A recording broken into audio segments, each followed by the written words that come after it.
The Double Doinkers Fantasy Football Podcast, starring Nick Meyer and Willie J.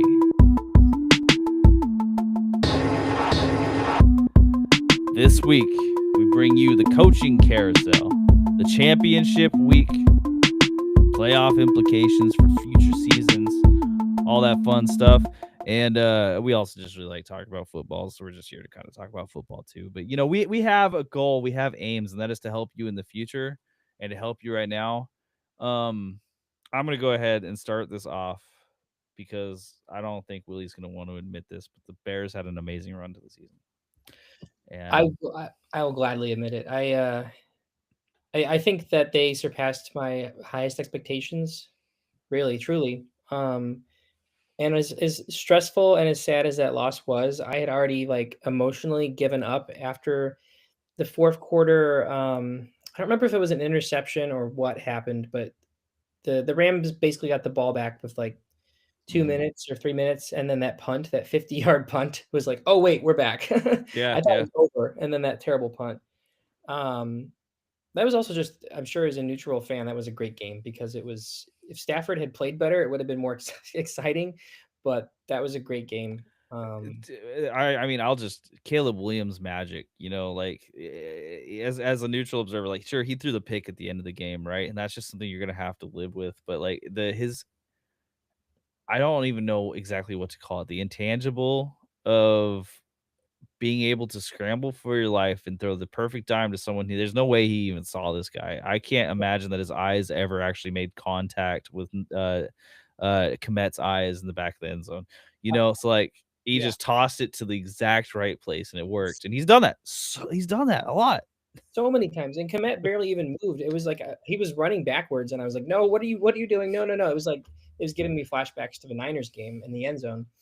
And instead he just he doesn't stop and place his feet and scan to throw it because he doesn't have time because Jared Mhm. Verse and Puna are right there, and he just I mean at work today everyone was talking about the Bears that throw more than Yeah, most things, yeah, yeah. which is awesome. Yeah, it was just it feels so good. He was out with Pete Crow Armstrong of the Cubs at a Bulls game or in a Blackhawks game, 2 nights after. He wasn't just sulking. He went out and was supporting Chicago sports. He clearly loves the city and Ben. It's just an awesome culture. Ben had some Dan Campbellisms in that game. He did not call a great game, but I can't even. I'm not. I can't. I can pick apart that specific game and what he chose to do and be aggressive and not go for field goals, but Mhm. we wouldn't even be close to where we were without him there. So It's hard because with these good coaches, right? It just happens. Like you can watch Kyle Shanahan in that game where the 49ers got trounced by the Seahawks, right? And I think it's kind of hard not to objectively say that Kyle Shanahan's at least a good coach. With what he's accomplished. And trust me, I don't really want to admit that, but it's true. But he didn't call a very good game at all against the Seahawks. They no, knew everything that he was going to do, yeah. and it just happens that way sometimes. It does. Getting too cute, playing too conservatively or not. As a general rule of thumb, I'd rather a coach get too cute than play too conservatively. Obviously, there's nuance Mhm. there, a lot of nuance, but at least it makes for a more winnable outcome if you are taking risks. And I think the caveat or what kind of makes me feel better about that game is as a whole, is Sean McVay didn't call a good game either. So No, and it's the Stafford looked mortal in that game. He definitely did. Like he had good moments, but he also had moments where you're like, well, if you're the right team, you could definitely beat this. yeah, Because that great offense. Don't get me wrong with the Rams, awesome, and the defense looked great. But I don't. it's a I good. think yeah, the Seahawks versus Rams is going to be pretty sweet, and I think the line's only like 1.5 points. It's gonna be a great game. I mean, if it's half as good as their last game, it's gonna be a great game. I'm definitely pulling for the Seahawks to win the Super Bowl. I mean, Pacific Northwest pride for sure, but I really like the Sam Darnold redemption arc. I love defense winning championships. Um, it would just be cool. I would love the Seahawks to win the Super Bowl. Mhm. Um, I, yeah, I I I also agree. I think the storylines in the future for the NFL are also the best if the Seahawks win the Super Bowl because okay, Mike McVay, we already know he's like, savant at this game. He's awesome. He's still not 40 and he's been he's gonna have another opportunity, another championship game. Um, the Rams are great. Stafford, this might be his last opportunity to win a Super Bowl. There's truth there, but if he plays again next year, he'll probably be in the mix also He'll be in still. the mix. Yeah, yeah, exactly. Patriots, Broncos, get out of here. Broncos without Bo Nix, I don't think like you can't discount them except for I'm gonna discount them. I just don't like yeah, that defense is great, but come on. I mean, they're gonna Jarrett. I've watched Jarrett Stidham play because he started for the Raiders in games, and it's not good unless he like had some magic transformation over the last 2 years. Yeah, I and Bo's been healthy, so we've seen Jarrett Stidham. I think for the romantic aspect of football, I think the Broncos winning would be cool because that means like Jarrett Stidham is a Super Bowl winning quarterback. That's just he'll be the Nick Foles of this yeah, generation at this point. cool. But yeah, I don't know. I don't want Sean Payton to get another ring. So that's Yeah, kind of no. what I'm at. I no love lost for the Broncos for me, so Yeah, I know. I know. but Rams, Rams, and Patriots, boring. yeah, Patriots. I am not interested in the Patriots winning again. And honestly, the Seahawks Patriots. It's like, can we just get the Seahawks versus a different team, please? Can we Yeah, do that? But apparently the answer is going to be no, and we're going to get the Seahawks versus either the Broncos or the Patriots, the two teams they've played most recently. yeah, Um, because that's the way it goes. And I hope the Seahawks win again. Um, man, the Patriots. Okay. If you haven't heard this before, I am a Raiders fan, and I am so wickedly jealous that they were able to make this turnaround fast enough that they got back to the Super Bowl before the Raiders could even have another winning season. it's I mean, it's the coach. I mean, you look at Drake May. Sure, Drake May's been Mhm, elite, but it's the coach. The Raiders need. I mean, they have Mendoza coming up on the docket, mhm, so things go right. That's really the combination. Is that quarterback? I mean, the Bears are just as good of an example. Young quarterback, rookie deal, great coach. That's you can even throw Sam Darnold into that because he really mhm. his first few years were a wash. So Sam Darnold with a great coach like McDonald, that's the combinations we're seeing. I mean, then Peyton and Bo Nix. So uh, Uh, the O line as well. Like like, they're want and that way they actually invested in their O line and it showed up. Like it mm, hasn't been perfect, and we've seen injuries derail it a little bit at times. But it's a lot better than it was. yeah, And you give Drake May time, and suddenly he looks like an NFL quarterback. Which we'll talk more about with some of the players that have had their trajectories maybe altered by the playoffs this year.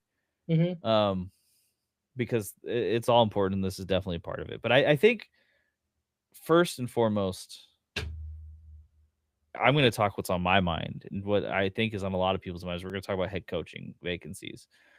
Because head coaching vacancies, at least for the 2026 season, are going to be the most impactful things at this juncture.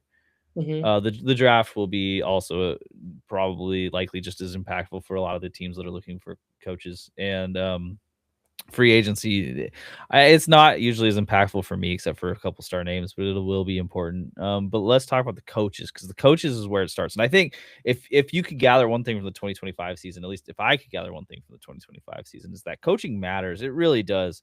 oh yeah, Uh, when you have teams with bad coaches, or coaches that like to play off beat different weird ways, it hurts your fantasy team. it Uh, does. It hurts your fantasy team, and it can turn around obviously a team and players. I mean, mhm, on both sides of the ball, like Ben Johnson, Liam Cohen, Mike Vrabel, that head coaching hire cycle is you know the gold standard. Like that is just an yep. elite coaching cycle. And this coaching cycle, I think is particularly I thought it was going to be kind of quiet. A lot of craziness happened. I think this is a very, very big fantasy impacted coaching cycle because we are seeing the top offenses getting new head coaches, which will for better or worse, will dramatically change things. Even in subtle ways, will dramatically change things for fantasy. Mhm. Mean, we got Lamar and Josh Allen with new coaches. That's pretty nuts. That's huge. I mean, you've seen Lamar switch from like going from a running first quarterback I don't want to call him a pocket passer, but more of a dual threat as opposed Mhm. to the run first. And we've seen how it kind of changes the way the offense works. And so who knows what the new coach coming in is going to change them to, like, are they going to be like, hey, yeah, you got to run more. That's what worked. That's Yeah, what my system needs. Or are they going to be a guy who passes? And that's going to have a big fantasy implication of whether or not Lamar ends up as a quarterback 1 or a quarterback, 5, 6, 7, 8. 100%, 100%. Um, and that's true of all the teams. Also, I would, I know we're going to talk about coaches, but I do have to bring up the Keon Coleman thing because this is related to the coach, because apparently this is why. We'll start here. The Bills fired Sean McDermott. Shocked, Um, shocked. Shocker, like after he makes it to the semifinals. Is it the semifinals? Yeah, semifinal. Yeah, Yeah, the semifinals, and he loses on a game where Josh Allen had probably one of his worst games. Um, of course, you're not going to fire Josh Allen, but also like Sean McDermott has been there. He's got there a lot of times, and he has made that team very relevant for a very long time. Like, yeah, he's got saddled up with one of the better QBs during this time period. If yeah. not like the best QB during this time period. But man, you're gonna fire this guy. Here's what's crazy is I was looking back. His worst season was Josh Allen's rookie year, but the year before Allen was even there, I think they had Tyrod Taylor, maybe somebody else. They went 10-7 and made the playoffs without Josh Allen coming in. Yeah, He yeah. first year head coach. He was having like a Ben Johnson type year without the quarterback, but he had a turnaround. They had a great solid season without Josh Allen. So every single year he's been there, he's done something. I don't see, like, you compare that to someone like Harbaugh or Tomlin, and who've been incredible coaches that have just maybe outgrown their system or whatever. But the McDermott thing is crazy. I don't know. Yeah, well, so like McDermott, okay, so there's two outliers here with McDermott, right? For me. That's gonna sound strange, is that the owner, and I forget his name, he's been going on a tirades over and over again. His press conferences have got to be some of the most bomb press conferences I've ever seen by anyone in any sports vacancy. And Brandon Bean, apparently like they just had some out for Sean McDermott, is what it sounds like, because the story changes. Um, and you have to wonder if Brandon Bean either felt his head on the block and like threw Sean McDermott under the bus. That's gossip. Can't really necessarily speculate on that. Not really important, except for Brandon Bean is still going to be there, so they're probably still not going to be able to draft a good wide receiver. And they won't get one. They're bringing back Gabe Davis again for the third time. And two, maybe not relevant to football, but Sean McDermott, I think it was before this season, said he wanted his team to play like the people who hijacked the planes on 9/11. And, I think that statements like that, while they're funny and we laugh about them, they might start something into a cascade that is uncontrollable except for by one thing: winning. Yeah, I mean, this is a terrible joke, but they were kind of a United 93 of the elite offenses in the They NFL. almost made it. Almost made it. Oh man, Camp David. Um Can't believe so McDermott. I just still can't. yeah, no, it's crazy. So okay, so the Bills still have their vacancy. It's still open. The coaches that they're bringing in. So I don't know about you, but I've heard names. I've heard Mike McCarthy as someone who they've looked at. I've heard Brian They want Daboll. a Sean McDermott replacement. He's a great. Can't quite get there every year. Great. Yeah, he'll do the same thing. Yeah. Brian Daboll. Okay. Let me just ask you this. Yeah. Because it's I'm hearing these guys, and I'm also hearing Chris Shula. Mhm. I don't, and there's like this off chance that Joe Brady gets a promotion. I haven't seen like a lot of fire around that, but Joe Brady is someone who's in the pool for a head coaching position potentially. Crazy part is if you were to guess right now who the Bills' next head coach is. This is the hardest one for me to predict, honestly, of all the vacancies. Maybe the Steelers too, but Mhm. I imagine they're probably going to go different than McDermott and probably go defensive mind. I mean, the best case, I think Chris Shula would probably be the best case for the Bills, for the culture, for the McVay coaching tree. And I mean, the Bills is disorganized as they are. They have to be one of the the hottest commodities to attract a really good head coach. So it makes sense. So I probably would say Shula. Brian Dable would be hilarious. That would be unbelievably like bad. If you just downgrade it from McDermott to Dayball for God knows what reason, Like they would have to be like this would have to be like when the Rams were preparing to move, so they extended Jeff Fisher.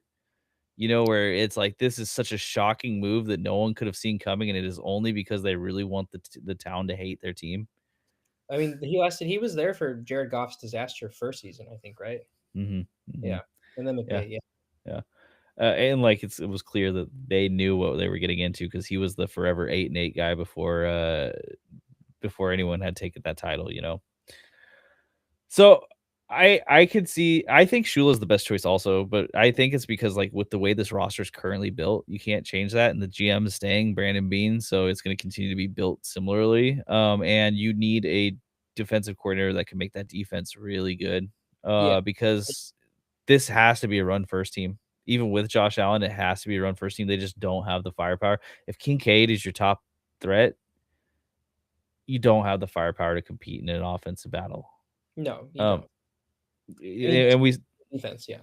Yeah, exactly. So, it's like the Bills defense isn't that far off from being good either. Like they're fine right now. You could find someone who has better schemes and maybe make it a good to great defense, and I think that would make the team immensely better already. Like just take some of the weight off of Josh Allen's shoulders because when it's all there, I don't think it's good for him. No, It hasn't worked yet, and we saw, like, the way he was crying at the end of the game. That's not you don't really want that from your star quarterback, and not because crying is bad, but because it's clearly weighing on him. It is clearly wearing him down, you know? yeah, and as bad a game as he had, he still put the team on his back. Like he's Mhm. the whole season, him and James Cook are the only reason they made it as far as they did. And I mean, I would argue in some ways McDermott too, but that's neither here nor there. Um, Yeah, man, I craziest think choice.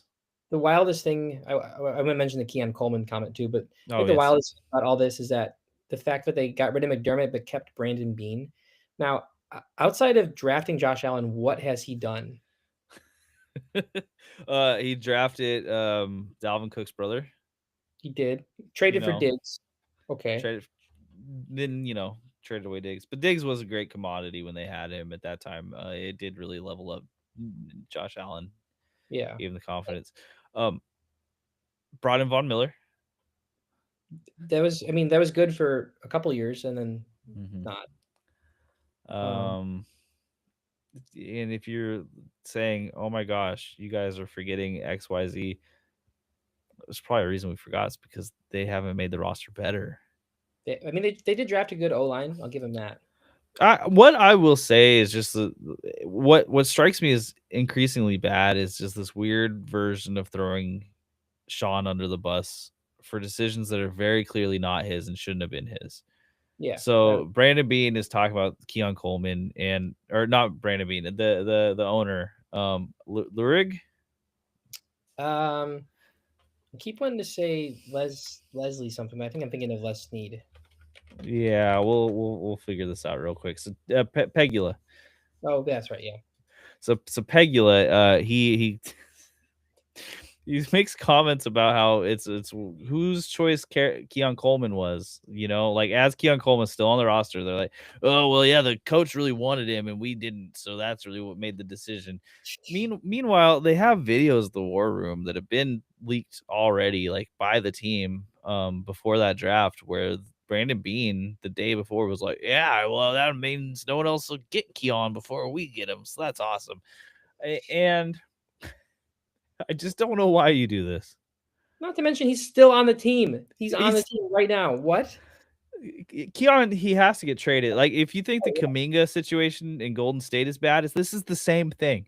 Uh-huh. It's the same thing. They just did this to this man who's working his butt off, and yeah, it hasn't worked out. It hasn't. Lots of wide receivers don't work out in the NFL, but like, come on, it's He's been definitely not gonna work out now. he's been a hell of a lot better than like Jalen Polk.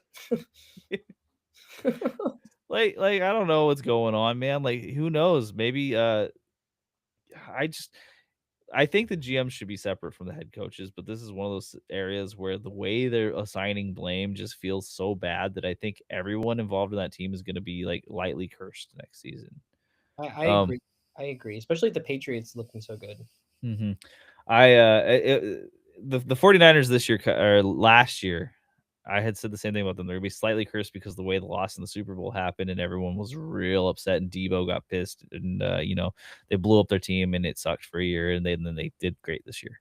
Yeah. I think the Bills next year are going to go through the same thing because right now those vibes have got to be terrible because already players are coming out and being like, "You fired Sean. What are you doing?" Like, and then you can blame a player directly who's on the team, a young player who's on the team. Let me tell you this, who I mean, I guess if you're drafted there, you have no control, but unless you're like a maybe a diva like AJ Brown, which I could see, but like who in their right mind wants to go to the Bills to be their wide receiver one when there is so much scrutiny apparently on that position, including this like 23-year-old kid? Like what? I mean, I could see AJ Brown wanting that drama and wanting that attention. Like, yeah, I'm Mhm. putting the team on my back. It's my responsibility, sure. But like, it's basically you're just saying like, okay, Keon Coleman's like our number one. He's our scapegoat. We're gonna get rid of him. Whoever's next, the pressure's on him next. And this next year, we're gonna be putting the loss on you. Like, geez, Louise. No joke, no joke. Um, it's just it's shocking levels of bad, like because Pegula doesn't need to say this. He has no reason to say this. They ask him, "Hey, why did you make this decision?" And he just goes on a tirade when he could have just said, "Yeah, well, we decided it was time. Like we've had this many failures of this many years in a row in the Yeah, playoffs, and we moved on." And that's it. Instead, they're like, "Let me point it directly at Keon Coleman. And I'm gonna just shots fired, man. jeez, I Hope would you're not. having fun on this off season." I mean, and now they just also tanked his trade value. So I don't know what they're doing. That's just I don't know. It's got to be one of the best owner bungles that I've seen in a long time. So yeah, the Bills next season, like this is where we'll talk about like when narrative and vibe based, which isn't good science. It's not good science. I'll be like completely frank with you guys. It's not good science, but also football is a human sport, so there's not always science in it. I'm gonna be pretty low on Bills next year. I can almost guarantee you. Like that's a bad vibes, and I can't see them rescuing it. This next guy who's gonna come in, they're gonna be like, all right, be better than Sean, and he's gonna have to live up to that immediately. I'm just saying all this is making me recognize that I do not want to take whoever is wide receiver one on the Bills next year in fantasy. Like that's my biggest Yep. takeaway, and I think that's gonna be relevant. Yeah. Whoever they draft, or if it's Khalil again, or if they trade for someone or pick up someone. Yeah, yeah, Yeah, it's gonna be gnarly. Brandon Beane's gonna try his heart. He's gonna try his hardest to save his job, but the problem is that everyone's gonna know he needs his job, yep. and they're going to just say, "All right, you're gonna give me everything, or you're gonna get nothing, and you will be fired." Or yeah, he's gonna be fired. I don't see him lasting. I think that keeping Bean is and firing McDermott is crazier than firing Dable and keeping Joe Shane because at least Joe Shane had an incredible draft Hmm, this hmm. past season. Yeah, and it was multiple pieces that all look good, and like a defense that looks like it could be serviceable. It's just missing some things, or Hmm. I'm really missing a coordinator to take advantage of the pieces on the team. Yeah, that's one. So, Bills, just with the coaching situation, if you're looking forward to next year and you really want to remember something, taking it away from this is watch out, be wary. Yeah. Unless maybe if you're James Cook. I mean, I think James Cook's might still be inevitable, but we'll see. We'll see. And James Cook must be mad. He's like, "You gave me this extension I bought. I kept my house here." It's just bad vibes with the Bills, and that stinks. Cardinals. Let's talk about Cardinals. No one wants to. So they fired Gannon. Um, Had to be done. it had to be done. Have they interviewed anyone? I have like not seen any names attached to the Cardinals like at all. There, I think I've even heard more about the Browns than the Cardinals. Like I feel like internally they have to be discussing what to do with Kyler Murray. This is kind of tangential, but I think my early belief or prediction is that I think the Dolphins run it back with Tua again. We'll talk about the Dolphins, but I don't think Tua is as tradable as Kyler, and I don't think that he was as bad or like basically they basically benched Kyler. Let's be honest about that. So Yeah. you're gonna have to figure out what to do with Kyler before you bring in a head coach, and there's a little narrow window of time to do that. So that's probably the reason why it hasn't been getting traction. But apart from that, in my opinion, the only big appealing part about Arizona is McBride and the mystery of Marvin Harrison. That's the attraction to this team. But that almost like wants me to think that they're like it's an exciting OC job, but like head coach, I don't know. Who you mentioned Mike McCarthy. Who do you think would want this Cardinals job? So the people who have been linked to it that I know of are Joe Brady, Okay. which there's an opportunity there for him. If they do stick with Kyler, that he's worked with a quarterback that can scramble pretty sufficiently, but also has the ability to throw it downfield. I mean, Kyler is kind of like a similar situation to young Josh Allen, but Kyler's not young anymore. So that's the hard part. Is like he's not necessarily a great passer, but if he could get there, he would have a really strong game because his running ability is real. But Um, his running ability is definitely tanked a bit. yeah, and I do wonder if that's like because of Drew Petzing and what he brought in, or if True. like it's confusing. I did hear that Sean McDermott was not interested in the Cardinals job. I think he very specifically said I didn't want to go to Arizona. Um, so you've got like the Texans defensive coordinator Matt Burke is a name that's floated around, and he has really done really well with the Texans defense. I would guess with the way their roster's built that they're gonna want to they're gonna want a defensive guy. Apparently they wanted Mike McDonald and they weren't able to get him. Um, McDaniel or McDonald? McDonald. Oh, So this is like a little bit back. So they want defensive guys. I agree. I think that a defensive coach and then like a young hotshot OC would be best case for them. Because I think this is an appealing OC job. You know, I mean, not even taking out the Kyler situation, I think that there's pieces here that make it an exciting opportunity. Hmm. So yeah, I think a defensive coordinator like maybe the Dolphins, Anthony Wheeler, um, the Jags defensive coordinator Anthony something. I think are options, but I think that if you're a young coordinator who maybe isn't getting all the buzz, like some people like Ben Johnson was last year, or like Clint Kubiak is this year. I think that that's probably the Cardinals' best bet. Hmm. Uh, McCarthy's interesting, but we'll see. Yeah. McCarthy's been linked to a couple of the openings that they all kind of make sense in the old school way of thinking. Hmm. And the Cardinals, the Cardinals are the team that I could see getting just stuck. And I'm only bringing up Jason Garrett because he interviewed for the Titans head coaching job, and was such a random one because I can't imagine anyone actually wanting Jason Garrett on their team. But when I say that, and then I think about the Cardinals, I can see them making just kind of this left wing move where it's like, why did you bring this guy in for an interview first off, but now you're going with him? Um, I I guess that I mean last year we were shocked by the Cowboys internal hire, but yeah, I mean that worked out. So I don't know. I can't. The Cardinals and the Brown. Well, yeah, we'll talk about them. But yeah, I mean, who wants to go? Who wants to coach the Cardinals right now? it's a bad situation because like so you have to decide the quarterback, and then if you want your own quarterback, you're gonna have to have a bad year, Yeah, and as we've seen with a lot of these teams, if you have a bad year, that puts you on the hot seat almost immediately yeah. because God forbid you have to just be immediately win now. Um, well, the Cardinals also could pull the ultimate fastball and just choose Gruden and say like, "Here you go, come back in here, you racist old guy." They could do worse. Huh? They could do worse. It would probably be a good decision, honestly, if they really like. It's insane that there's already names off the board and they haven't even really seemed like they're trying. Um, I think it must be the Kyler determining where to go with that. And mhm. also, I don't really know where Kyler's going to go. Like so this is a weird cycle. I think I don't know. I think for fantasy, losing Drew Petzing as offensive coordinator is maybe good, maybe.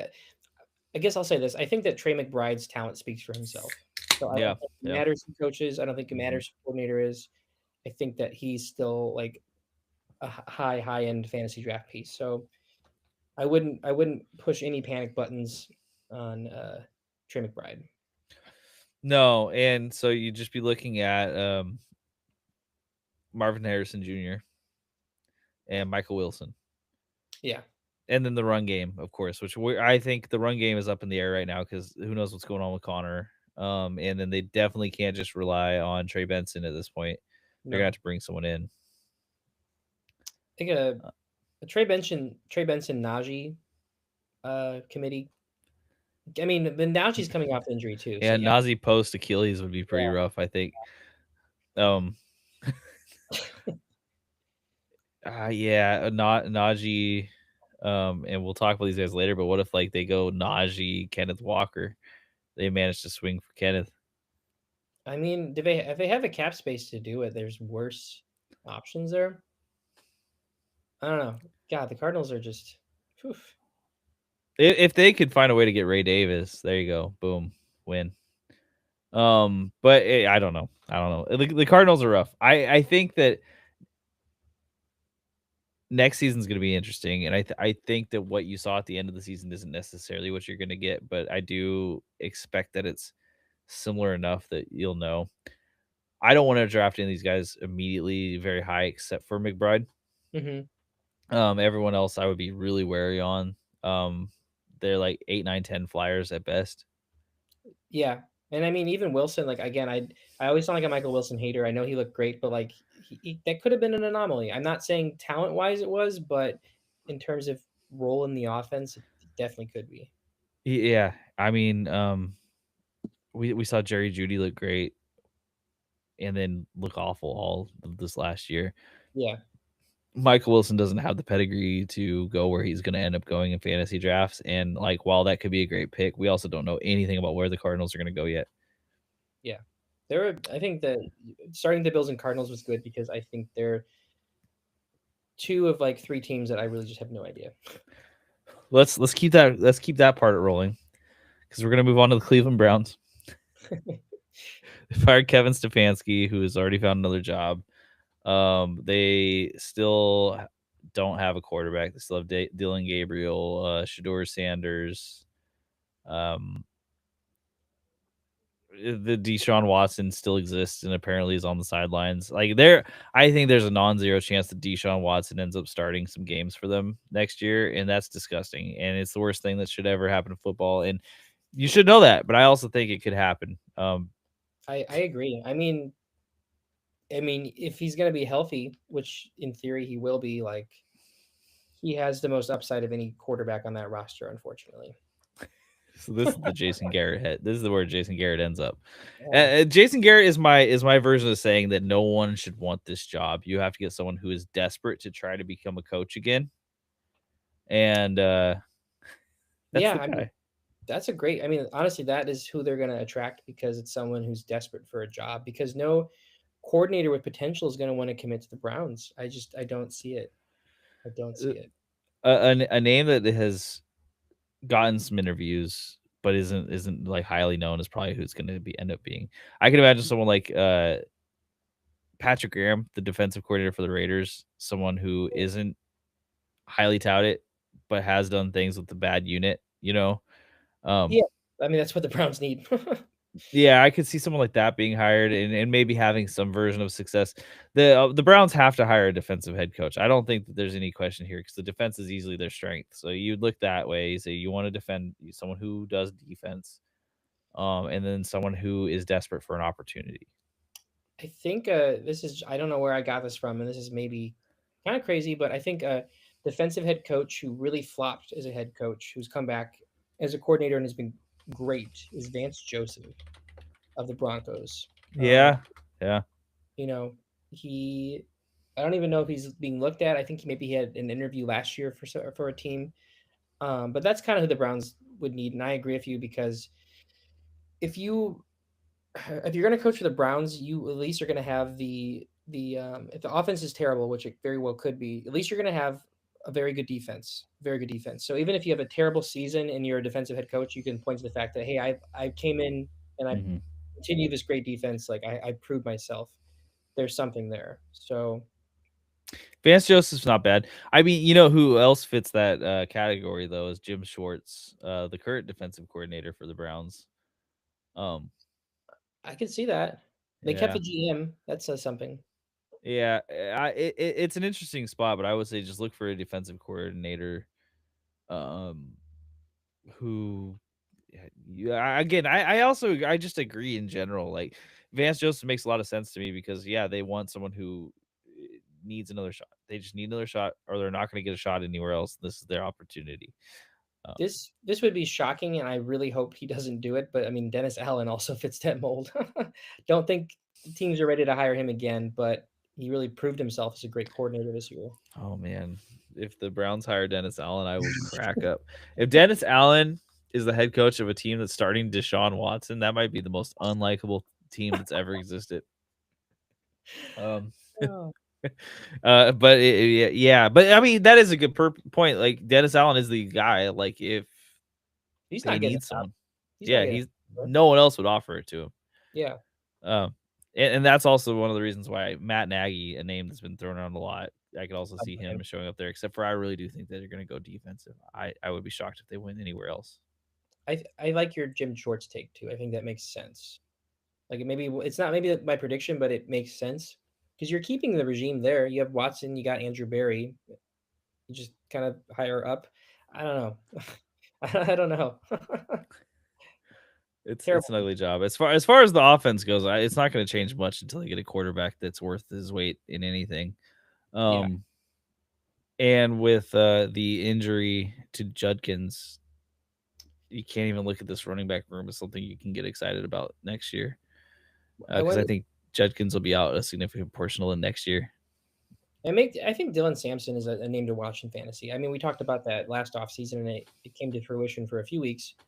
Um, I think he can be an RB1 on a team. So even if it's a terrible offense like the Browns, he's going to be a value pick potentially. So He'll have receiving upside as well too. It's just his profile. So yeah, um, we'll move on from the Browns because ultimately, even if they hire the perfect offensive head coach, I can't see it turning it around significantly enough to make you upset that you didn't get him.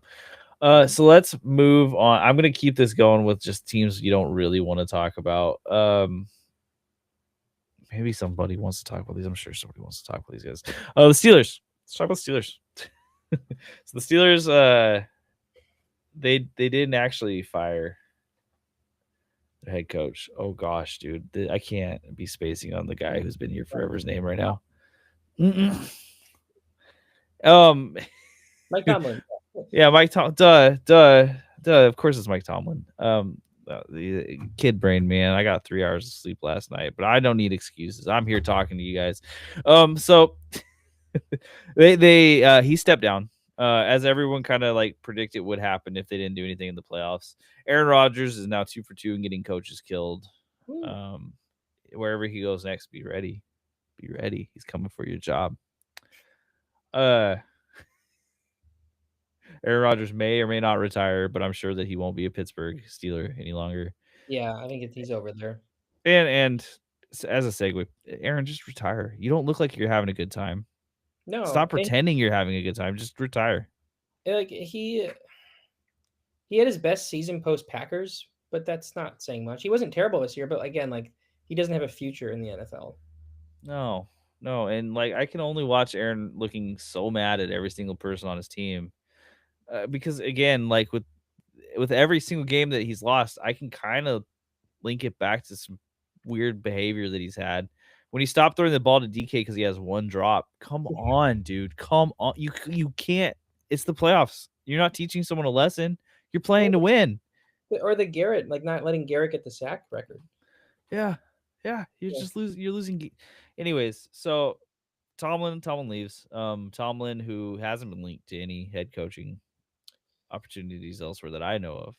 I think he's come out and said that he wants to do TV, and I really think that's genuine. I don't think he's just trying to play hard to get. I mean, I think that if he was like, "Hey, I'm done with the Steelers, but I want to coach," like the Bills would hire him tomorrow. Like that would be a great hire for the Bills. Oh, And they would be so lucky for that to happen. yeah, but I think he's probably out this cycle. Um, I don't know. I'm stumped on this one. I mean, what do you think the Steelers should do? So so the Steelers, we know what they do with head coaches. They are not interested in a carousel. They want someone who they can plug in there, and he'll be the dude for the next however long until he can't do it anymore, until he loses his mind from being stuck in the same position forever. Um, so what coach do you think could perpetually get them 9 wins no matter what? Maybe Super Bowl, but don't worry about it. At least 9 wins no matter what. Um, we've heard the name Mike McCarthy pop up, and this is actually a name that makes a lot of sense in this particular situation. But if I was a Steelers fan, I would be terrified that that's what they're going to go with because you'll never not see this guy on the sidelines. The the Steelers did did they beat the Packers or did they lose the Packers in that Super Bowl? I think they beat the they they lost to the Packers, I yeah, think. so this might be why they're chasing after Aaron Rodgers and Mike McCarthy at this point. They're like, yeah, I remember you guys. You guys beat us. Um, Would they hire McCarthy to maybe get one more year out of Rodgers? oh my gosh, they do that. Gosh, do McCarthy and Rodgers like each other? I Actually, feel as soon as I said that, I was like, never mind. I was like, I feel like there's bad blood there because anyone who has worked with Rodgers where he got fired, there's bad blood. Yeah, But McCarthy's a person I can see because he provides the stability and he's done this for forever, so they can see him and be like, yeah, we don't have to worry about your your stability in this job. yeah, You'll put together a team that at least looks like it competes every week. And if it gets there, great. And if it doesn't, at least you didn't sully our name completely. yeah, Because I think other than that, Steelers and defense. That's I can tell you that the owners care about their defense. The fan base cares about their defense. The steel curtain is a thing, and they want to keep that up. So yeah. it would be a DC otherwise, if not Mike McCarthy in my mind. Um, if they could get like let's say Jesse Minter, who is young, has had a Be good defense. be a That'd great be hire. Yeah, it would be an awesome hire. I do worry that they may not do it because of he's not proven to be the guy who they can hire for 20 years. well, Tomlin wasn't either though. That is true. That is true. He feels like it now, but that is true. He wasn't then. Yeah, Um, of course, like Shula, that would be a great hire for them as well. But I'm just looking at defense with them, because this team also isn't necessarily like it's a great spot to go for a coach because of the longevity, the leash you're given, the hmm stability of the organization, the winning culture of the Steelers. Other than that, do you look at this roster and go, yes, that's a team I want to go to? Because I can't imagine that you do. I mean, yeah. What about this roster? And I mean, the immediate thing you want to jump out is and say defense, but the defense is done. It Yeah. really is. I mean, there's no great young talent on this defense. I'm saying that without thinking about everybody, but really, like besides Derek Harmon, uh, I mean Cam Hayward and T.J. Watt are going to retire soon, unfortunately. TJ Watt is at that age where he's getting injured all the time. So yeah, I agree. No, I yeah, because like you look at the offensive line isn't that good. Running backs don't necessarily have young talent that looks amazing. Um, apparently the wide receiver room is a headache as always. yeah, Uh, the quarterback is either 43-year-old Aaron Rodgers or Mason Rudolph, who's probably like 32 at this point. It's just a team that is going to take a minute. it is, and there's an appeal there because of the culture, but then the culture comes with the scrutiny, so Mm-hmm. it's hard. I okay, a couple things. Okay, I think the best case scenario for the Steelers is you hire Jesse Minter, you sign Malik Willis to a 2-year prove it deal, something like that. I think Willis of Arthur Mm-hmm. Smith is nice. Um, and that's the best case. But you also go in with an expectation that if you get 10 wins, that's awesome. But maybe we're going to temper our expectations, which the Steelers don't. They haven't had to. I think the nightmare scenario in some ways. In a scenario, it just makes sense because I mean, I haven't heard anyone talk about this, so this is a Willie original up here. But wouldn't it make sense if your coach retires that you would promote from within and hire Arthur Smith? I was actually thinking of as I was talking as well, and it was making me feel a little nasty because Arthur Smith could go up to these owners and be like, I don't actually need your money. My daddy's a billionaire. Don't worry about it. Like, and he's been done it before. He's Mhm. already inside the organization. Yeah. Um, God, man, the Steelers with Arthur Smith is just like creating a literal black hole in the middle of America. I I can't get excited about that if you're a fan. Like he hasn't been an egregious OC, but he's been one dimensional and he's unlikable. Like really unlikable. His I like because people were blaming all of the DK Metcalf stuff on Arthur Smith. And if it's true that Smith looked at that offense and he said, "Here's what we need: is we need 3 tight ends, and that's what we're gonna do instead of trying to figure out what to do with any of these receivers." Then he's being contrarian just to be contrarian. Like I know in football that's probably not as simple, but like how can you tell me that they should be developing Darnell Washington's receiving skills over figuring out what to do with Roman Wilson or Calvin Austin? Especially because Austin has proven to be a great, number two. Okay, hold on. He's had great number two games. Yeah, yeah, yeah. But yeah, I agree. Like he's weird. And I think I mean we've already mentioned this with a couple teams, but I think I can say for any team we've talked about so far, can you name one piece on this team that will be fantasy relevant next year at all? Um, I think if Metcalf is still there, he'll end up as a flex potentially, but not in a way that you're gonna really want him on your team. Um, and then of course the running back simply because running backs are scarce. Yeah. Gainwell's a free agent. I see if they bring him back, that bodes well. Mhm. That shows they want him. If Arthur Smith is still the guy there, you will probably want one of their running backs. You'll hate it, but they will have a productive season. It's not fun to watch. Like it's not no. So I guess the answer really is no. After breaking it down, no, there's no one. There has to be some sort of free agency acquisition, but realistically, why would they do it even if they don't have a quarterback situation worked out? And they won't because their draft pick is going to be garbage, and there's no one in this draft unless they like splash on Simpson and no one else does. Ty Which, Simpson. yeah, and I hope they don't because that feels like you'd be throwing him into the buzzsaw. Yeah, I mean, and we don't even know what he looks like for fantasy in terms of like if he can prop up an offense that's already. I mean, he didn't have a great receiving core or run game at Alabama, Mm-hmm. but I mean, you want some. I think Malik Willis. He's been linked there. I think he could be a very good fantasy quarterback. I mean, for one, because he has been already, and if he goes to an organization like Pittsburgh that is, at least on paper, well run, like the Packers, there's a lot of potential for growth there.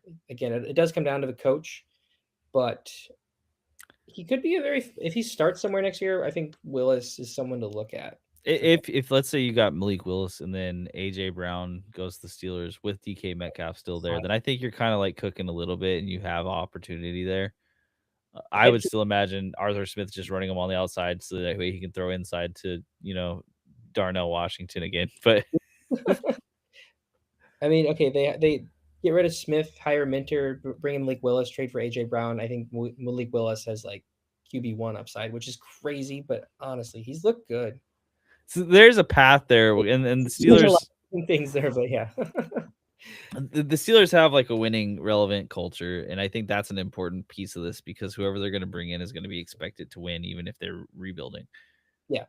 So you can't just discount them as a team. However, with the names that I've seen linked to them, you want to like if they really do bring in Mike McCarthy and that's the next guy for 10 years. Oh man, that's ugly. Um, I've heard them linked, or at least they interviewed. This is a crazy one too.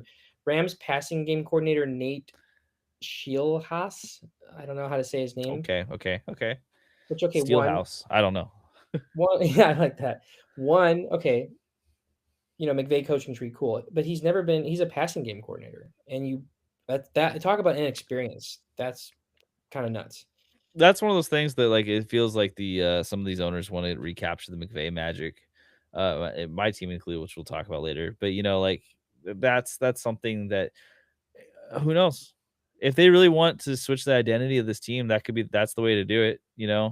Yeah, Show that we believe in getting the passing game going with some guy who's a hot shot and knows a lot about offense to the point where we're just gonna let the coordinators do the rest. yeah. So that could be it. I liked it a lot more than Mike McCarthy, or Arthur Smith For upside, because for sure. Yeah, for upside. But again, this organization has had 3 head coaches since like some arbitrarily crazy number since like the 60s. So they don't want to hire and fire people. That's not it. They didn't even fire Tomlin. Like they would have probably, but they didn't even actually do it. They're like, just quit, okay? the Raiders have had more head coaches in 4 years than the Steelers have had in 50. Yeah. Hopefully, yeah, I know it hurts when I always think about it. I've listed out those head coaches before. I'm not going to do it again here. It's the ugly, disgusting list. They're right there though. They're always most of them. I'm sure I've probably forgotten like 4 or 5 of them because they just don't matter at a certain point. Not Dennis Allen though. That guy. Anyway, not here nor there. We're gonna move on. Okay, so let's keep it AFC North. Let's talk about Ravens. They're probably pretty mad they let Mike McDonald go. First off, they fired John Harbaugh after 15 years, I think it was. Yeah, around then, at least then. Yeah, and it seems like their owner has been pretty vocal about it, but it seems like they don't hate John Harbaugh, but they wanted someone who could make better use of an MVP caliber quarterback. That's what it feels like. Yeah. Which is crazy to me because John Harbaugh and whichever offensive coordinator they've had went from having a fairly standard NFL offense to completely tooling around Lamar Jackson's strengths. Like this is a very different team than it was before Lamar was the starter. Mm-hmm. And I don't know how many, offensive minds were willing to and able to do something like that, such a radical change in identity so quickly. So they're going to need someone who can work with I don't know what even to call him. Like we talked about this with Lamar. Do they get him back to running? I feel like as he's older and getting more injury prone, I feel like that might be a mistake. But do they try to do that? I think if they're smart, they draft a receiver in the first round again and really get the passing. I mean, Lamar won his MVP off passing. Like, as much as whatever racist stuff people say, he's a running back, all that. Like, he is an elite passer, like an elite passer. Mm-hmm. And he's done that without a great receiving core. If you can get a situation where Zay Flowers is just a high-end number 2 instead of having to be the number 1, that would be pretty incredible for Lamar and fantasy. I don't know though. This is another team that, I mean, I predicted the Harbaugh firing. I wasn't shocked by that in the same way as McDermott, but when you really look at it, it is shocking because he was there for so long. Yeah, and they're starting fresh, mm-hmm. And they still are in win now mode with Lamar Jackson. So I do hear a lot of talk about the Ravens being the most desirable coaching location, right? And the logic makes enough sense to me, but I also wonder if there's like a double-edged sword here, right? If you're like a head coach and you go into the most desirable location immediately, you are then expected, I think, to immediately make the playoffs and compete for a Super Bowl. Yeah. So I don't think that they're going to fire on some complete no-name. My thoughts here are that they're either going to go offensive to try to get this to work or someone who they think could really bring the defense to life. Yeah. So like this is, again, we're talking Minter. He's going to be a hot name because the Chargers defense was awesome. Mm-hmm. Shula, same deal with the Rams. What Shula managed to do with the Rams after losing so many of their best pieces and then still just looking awesome, that can't be understated. Minter and Shula I feel like are locks to be head coaches this year. Yeah, and the other name is Clint Kubiak, and this is where I think I can see him coming up because the relationship that the Ravens had with his dad Um, Okay. he was I think he was the head coach of the Ravens for a little bit, Gary Kubiak, Oh, well, that's and that would be a neat little setup. Get the son in, and now the son is an offensive guru, and he can come in and actually do something. I believe I'm pretty sure it was Gary Kubiak, and he had a heart attack on the field when he was coaching for the Ravens, if I remember right. That might have been the Broncos, though. no.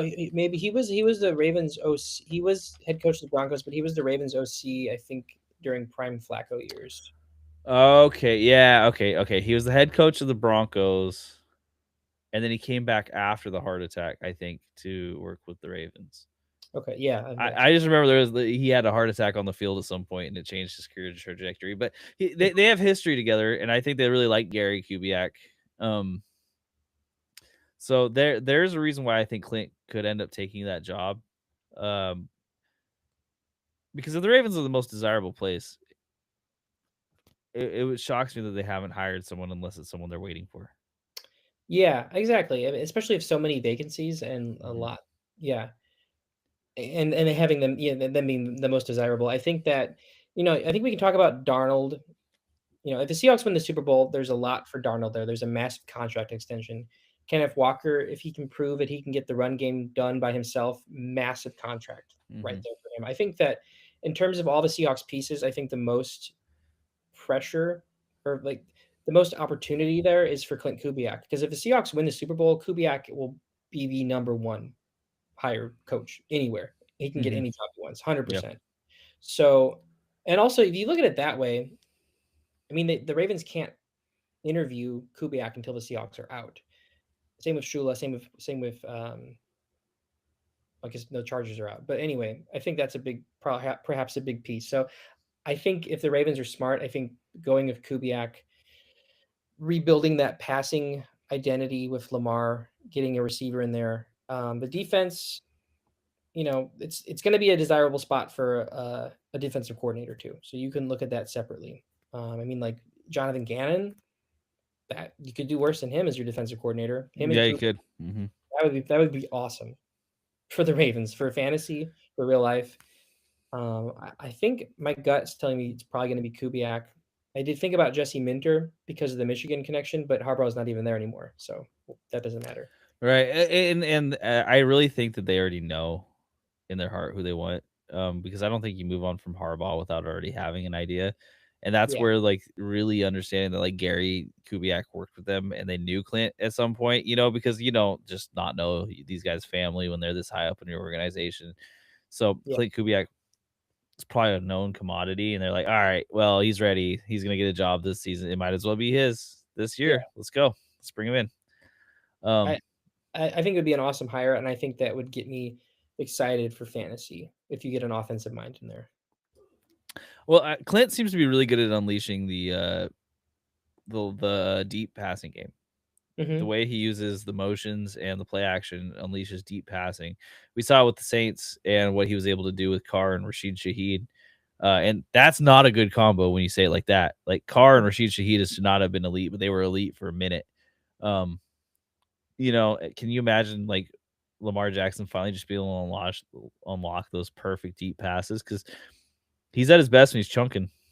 Yeah, he is. Chunking, is that the right way to say that? I feel like that works, I but heard that term and you said it very excitedly, so yeah, I'm gonna say it. okay, perfect. So I hate it because I actually Clint Kubiak is someone who I want for the Raiders, but like this is the way it goes. This is the way it goes. I think he's. I have faith in him. I'm looking at his resume here. He was the offensive coordinator in Minnesota, I believe the year Jefferson won offensive player of the year.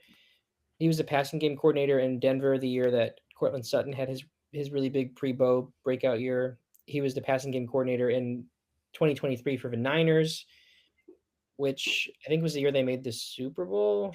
I mean, they're always there, but again, there's the Kyle Shanahan connection. The Saints coordinator, he was a coordinator there when they had an incredible first half offense before Derek Carr got hurt. And then he's done incredible things with Sam Darnold in Seattle. Like Hmm. he's Hmm. not missed at all. He hasn't, and I've heard a lot of people saying he's not ready, but I mean you don't get to get ready. Yeah. You'll just get offered those head coaching jobs when it's there and available. And Yeah. the Ravens made theirs there and available this year. There's also the other Kubiak son, which I'm not confident enough to say his name off the top of my head, but he currently works in San Francisco, and he is getting some like look too. Okay. Um, which it's a lot of Kubiaks, man. It's all one family. Not Um, I think his name's like Cliff or something. Like it's very similar, but like Kubiak, stop naming kids with K because then they all have K's, and I don't know what their middle names are, and I worry. I yeah. just worry. Who is that? I know you're talking about. I've heard a little bit about him as well. I'm sure he'll. Yeah, it's Clay It's Kubiak. Clay with a K. Come on, Clay, come on, dude. That's crazy. Don't Come name on. it. No K with Clay. That's not a thing. Who made Yeah, it's not right. You should be ashamed of yourself, Gary. Oh, okay. He's the OC for the Niners. Yeah. Mhm. Okay. Okay. And him coming from that family that is, heavily coached experience and being linked to Shanahan, that's a good thing too. So there are opportunities there, but I really think the Ravens are going to end up with Clint Kubiak as well. That's my immediate thought is like this is all working out well, and I think that they fired John because they knew this was the time that they had to do it. They let him get his experience elsewhere, and okay, now this is our guy. Bring him in. Let's fix this passing game. Let's make this work because it's broken clearly. Like last year was awful. The defense can be fixed with bringing in someone. Yeah. Yeah. So that's my thoughts. Um, okay, so let's talk. I'm just looking at the teams. There's so many teams with like we were worried about how long it would take us to get to the head coaching task, and this is what's going on. Okay, the only other team that has no one hired currently is the Raiders. Is that right? So Uh, let's talk about the Raiders. yeah, I guess. Yeah, just the Raiders are left of what we All right, talked. we So saved them for last because they're my favorite team. There's not really other reason. They have the number one overall pick, and that's pretty much the asset that makes them a desirable team. And that they play in Las Vegas, which I thought would help with Mike McDaniel, but it didn't. he's in Well, LA. I mean, same. Yeah. yeah. So Las Vegas Raiders have an offense that is broken. They have no offensive line that is it just hasn't worked 2 years in a row. The run game has potential, Mm-hmm. but it's not there. And they have no receivers. Nope. Brock Bowers, however, is a generational talent at tight end. I think it's very clear, very easy to see that when he plays. Yep. Ashton Genty, despite not having the exact season everyone would have wanted, when you did see him actually clicking, he looked amazing. And they're gonna get Fernando Mendoza unless they're like, and I say this as a Raiders fan, if they really want to break everyone's hearts, they're gonna do something else, and that wouldn't be out of the ballpark. So I'm not really counting my chickens yet, but this is what I have to go assuming that they're gonna do is they're gonna take Fernando Mendoza and hopefully be set there for a while. So if you fix the offensive line through free agency, you pick up Fernando Mendoza. This is a team that could change very quickly. Imagine. Yeah. Or you go first. There's some pieces I was going to throw in there for. Yeah, so they've interviewed basically every head coach that you could think of. I think they're on like number 15 or 16 at this point, which is good. The names that I've seen linked the most are Clint Kubiak, Mm-hmm. but that might just be this like wishing thing. They're also linked to Ben Johnson. I don't think they were ever actually close to Ben Johnson. Yeah.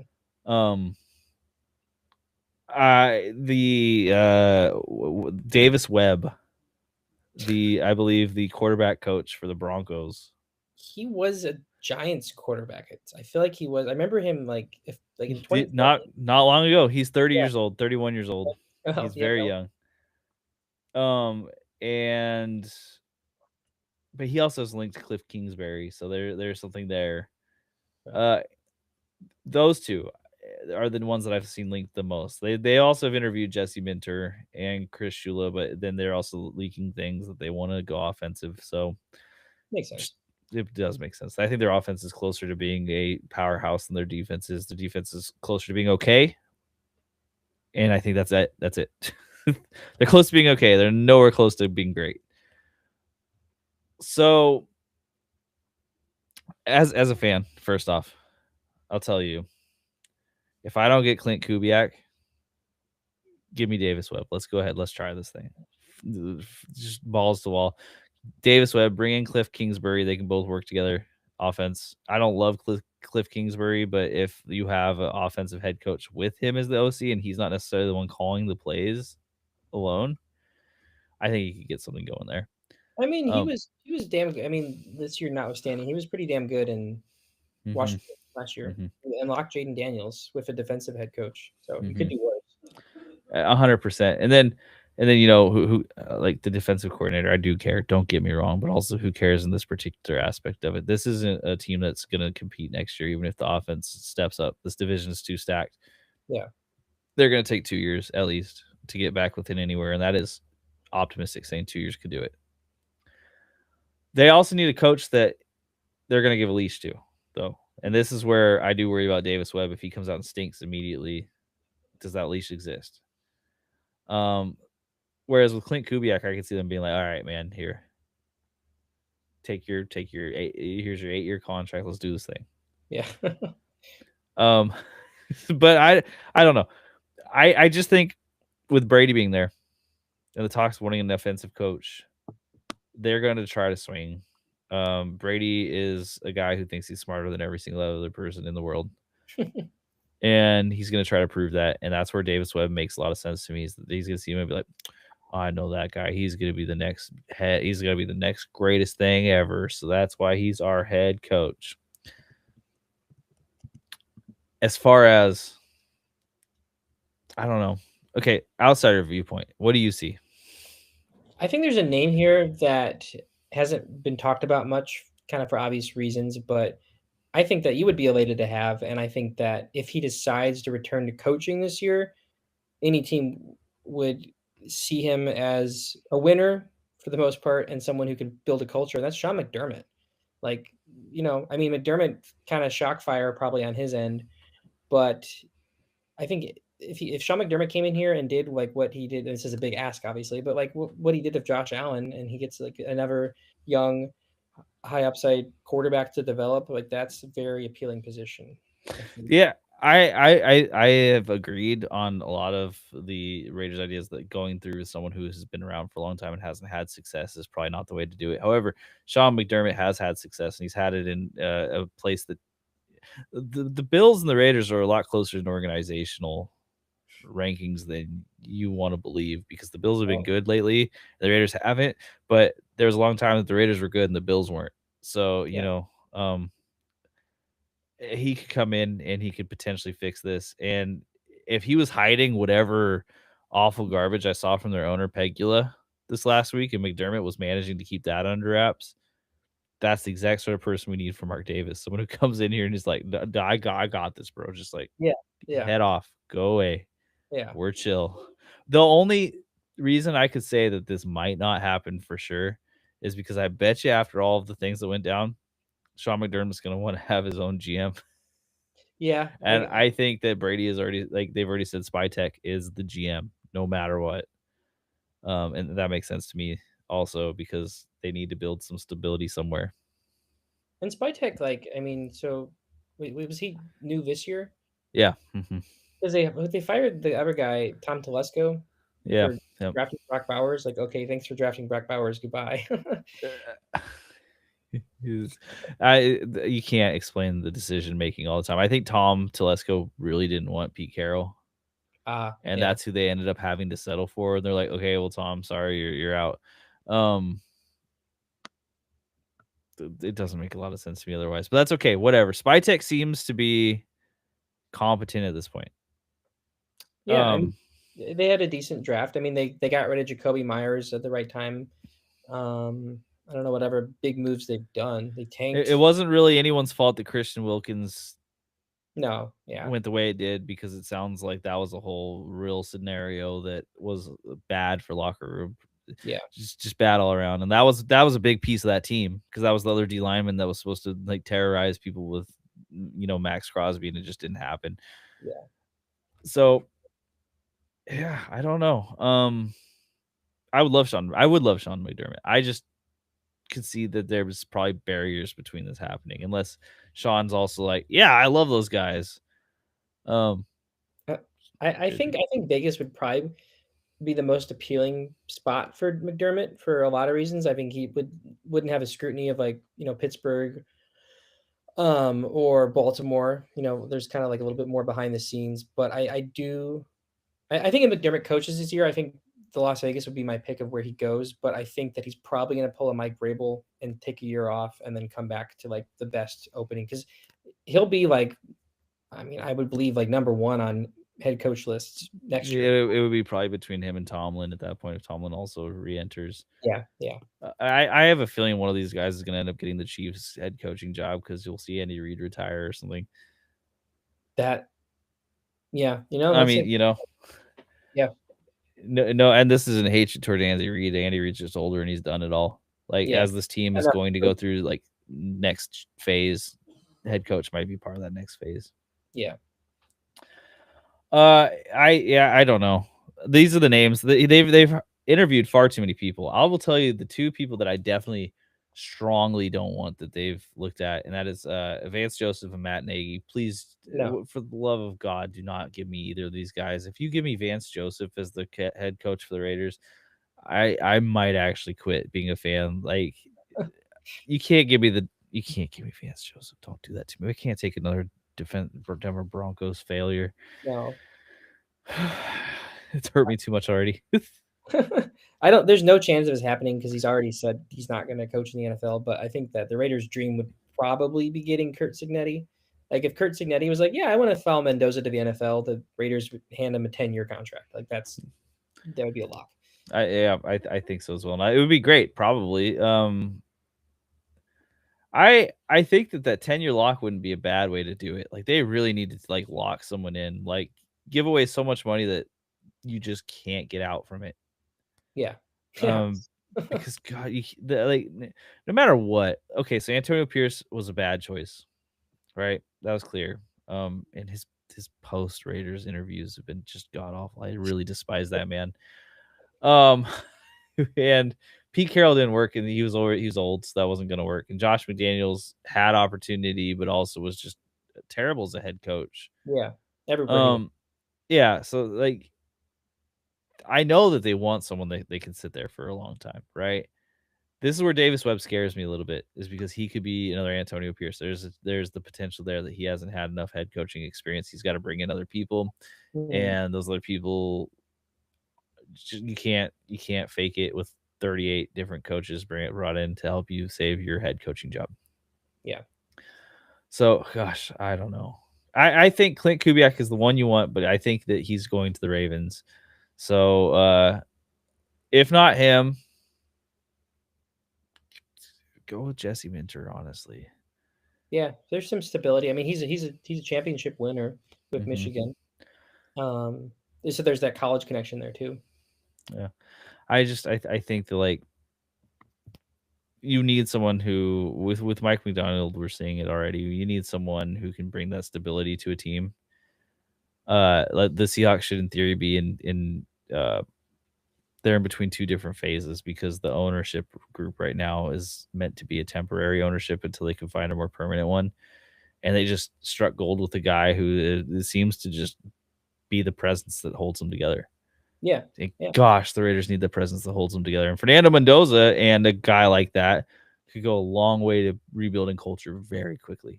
And that's I think that was the big reason, and I'm sure you would agree, but like the big reason they did retain Antonio Pierce is because he had the locker room. At Mm-hmm. least at the time he was hired, they want someone who's going to come in there and like the players want to play for. That's Mm-hmm. a big piece of it. Seems like the Raiders culture, and then there's also a winning culture too. Um, Yeah, I mean, look, anyone who watches the Raiders can see the stares on Ashton Genty's face as he's about to play a game. He does not look like a guy who's ready and pumped up to play a game. He'll do great. He doesn't look like he's inspired. You need yeah. someone who will inspire. Yeah, I think this will go a long way. So, Okay. Here's a random hypothetical. This is so random. Okay. So say Jesse Minter, Chris Shula, all the other guys that you could possibly want, including McDermott, have coaches. Vegas is left. There's 4 chambers. All right. 3 of them are loaded with a current OC in the playoffs right now. And that's Clint Kubiak. But there's a 1 in 4 chance, but there's another OC in the playoffs right now that gets hired for the Raiders. And I think you might know who that is. Do you take that chance?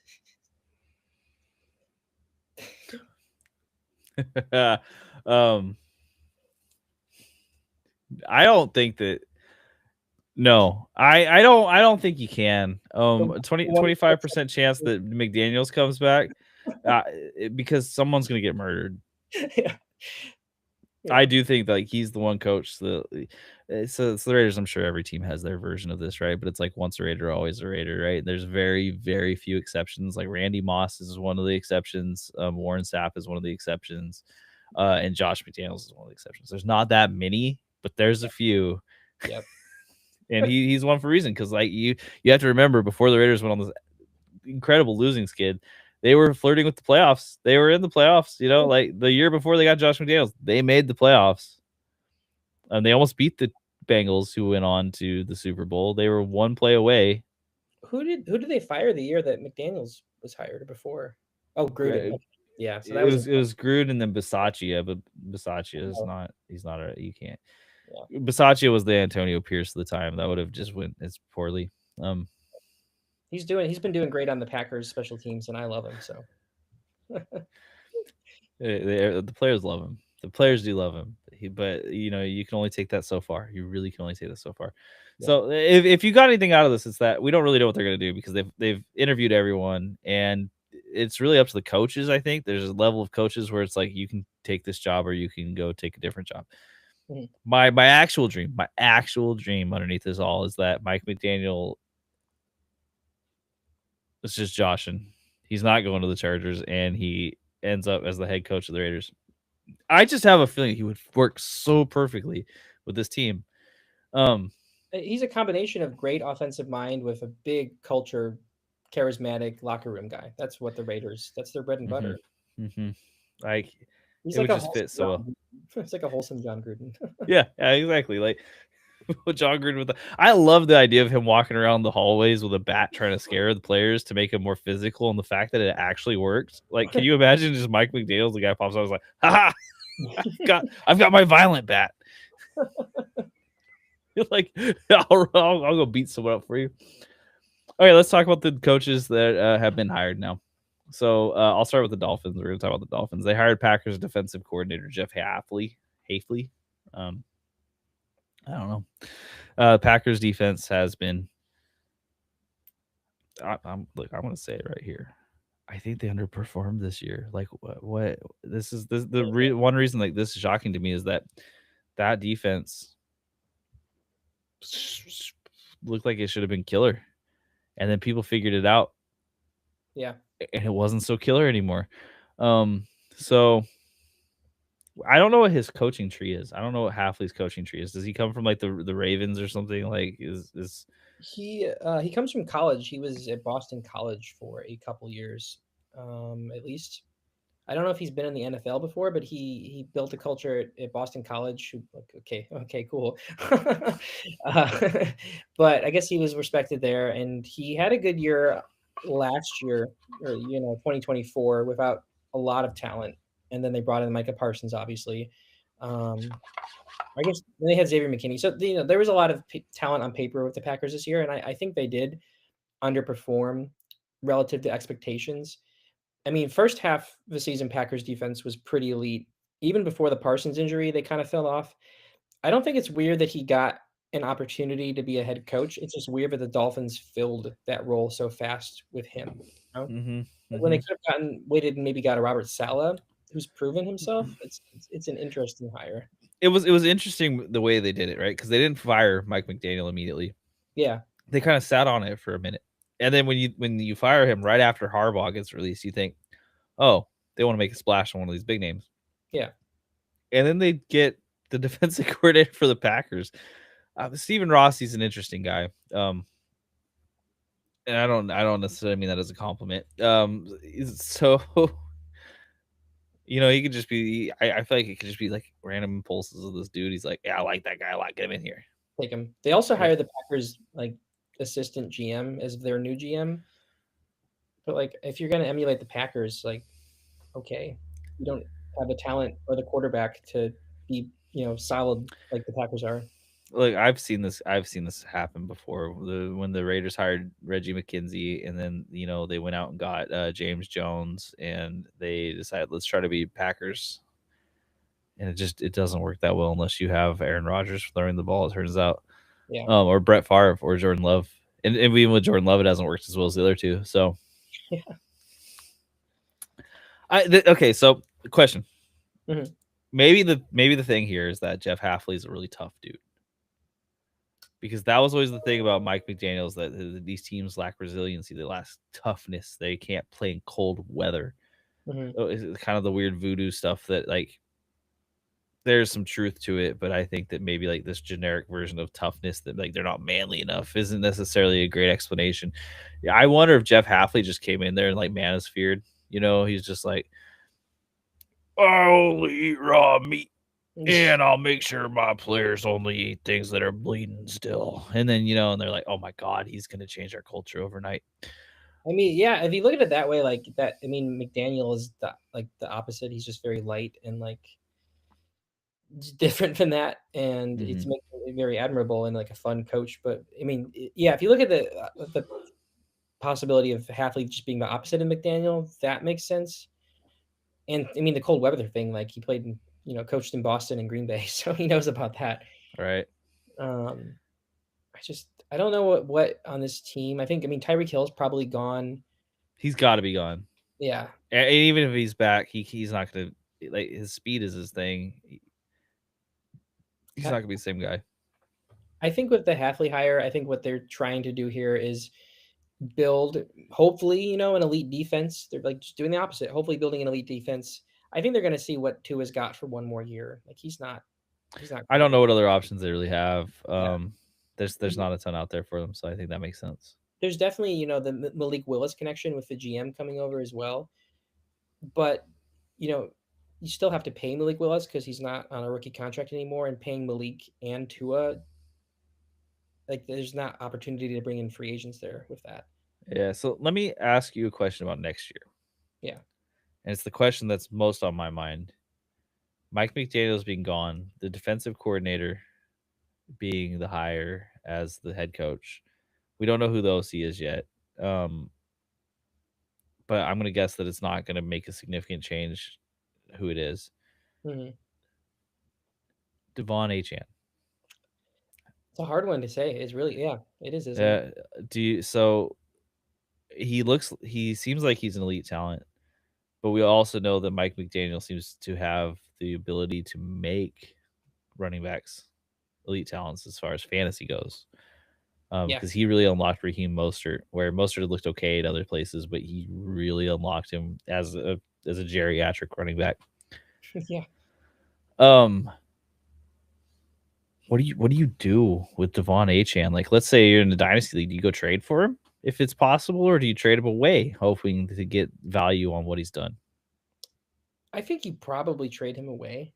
And then that's if you had to pick one, that's my gut reaction. I think that Achan really thrived under the McDaniel system. You can't deny his talent, but at the same time, like it was the McDaniel system in terms of carries and how he was used and how he learned the NFL. And you can't like just replace McDaniel's offense with somebody. There's really not a lot of, at least off the top of my head, there's really not a lot of exciting OCs out there, or like, like running back coaches that could become a great OC. I mean, the OCs on the market is like Cliff Kingsbury, but like, what is that going to do for Devon Achan? Mm-hmm. It's hard. I mean, there's still things that will change here, but also the Dolphins O line sucks, and Achan was like thriving in spite of that. So yeah, he's definitely one to watch. I definitely not looking forward to him next year. I mean, relative to how he did this year. Yeah, I think like the combination of change in coach, because Mike McDaniel was smart in the way that he decided, hey, okay, our offensive line sucks. Everything is going to be about timing and trickery. Yeah. And Devon Achan is awesome. Get him the ball, but don't hand it off to him all the time. Just toss it to him. Yeah. Yeah. Which is the PPR cheat code, and it works relatively well. I mean, like he definitely overperformed compared to what that team was. And he oftentimes made that team competitive in games that they probably shouldn't have been competitive in. Mm-hmm. Uh, if they try to move to a more, I don't know, standard offense isn't exactly the right way I want to say, but like with Tua out, because Tua was really good at the timing and the misdirection, being a left-handed quarterback and also being pretty quick with his releases and his fakes seemed to be something that really mattered a lot to that team. Mhm. If they switch that up and they just rely on this offensive line, I think it's bad for everyone. Yeah. I'm trying to think of a way that, like, not just that they could replace McDaniel, but that they could make Achane dynamic in the same way, and I can't. I can't think of what that would be. Yeah. So I think Achane takes a hit, and Waddle. I think the good news for Waddle is that he hasn't been like he was really pretty good this year, especially the second half of the season, and I think he's going to just be the same guy because he's just a good receiver. Yeah. I don't think that like it matters much unless they bring in a bunch of receiving options. He's still going to be the wide receiver one, and there's an off chance that they're like, "Hey, we're going to play Zach Wilson next year," in which case all bets are off. Don't listen to me. Yeah. I think Waddle, I think he's shown what he can do with good Tua and bad Tua. Without Tyreek Hill, he's been especially good. Mhm. So I think he speaks for himself as a solid pickup. But yeah, Achane, yeah, and I mean, we'll see, but I'm definitely fading him this year. Yeah. Okay, fair. Let's move on to the Falcons. So the Falcons have hired the Browns' former head coach, Kevin Stefanski, which has led to just what seems to be one of the most hated rivalries immediately between Baker and Kevin Stefanski. Did you see his tweet? Yeah, I did. That was an awesome tweet. Like, good for you, Baker. Go get them. You know what I mean? He's like, yeah, they failed just because they're idiots. They shouldn't have shipped me off, and I hate Yeah. them. Good to see you. What exactly did he? I forget what he said. I'm gonna look it up. But it was like, it was pretty ruthless. He was like, Yeah, he said like they treated me like garbage. yeah. Let me look it up here. Oh, okay. Yeah, So Kevin Stefanski had a dumpster fire at quarterback in Cleveland. This is just some beat writer saying this.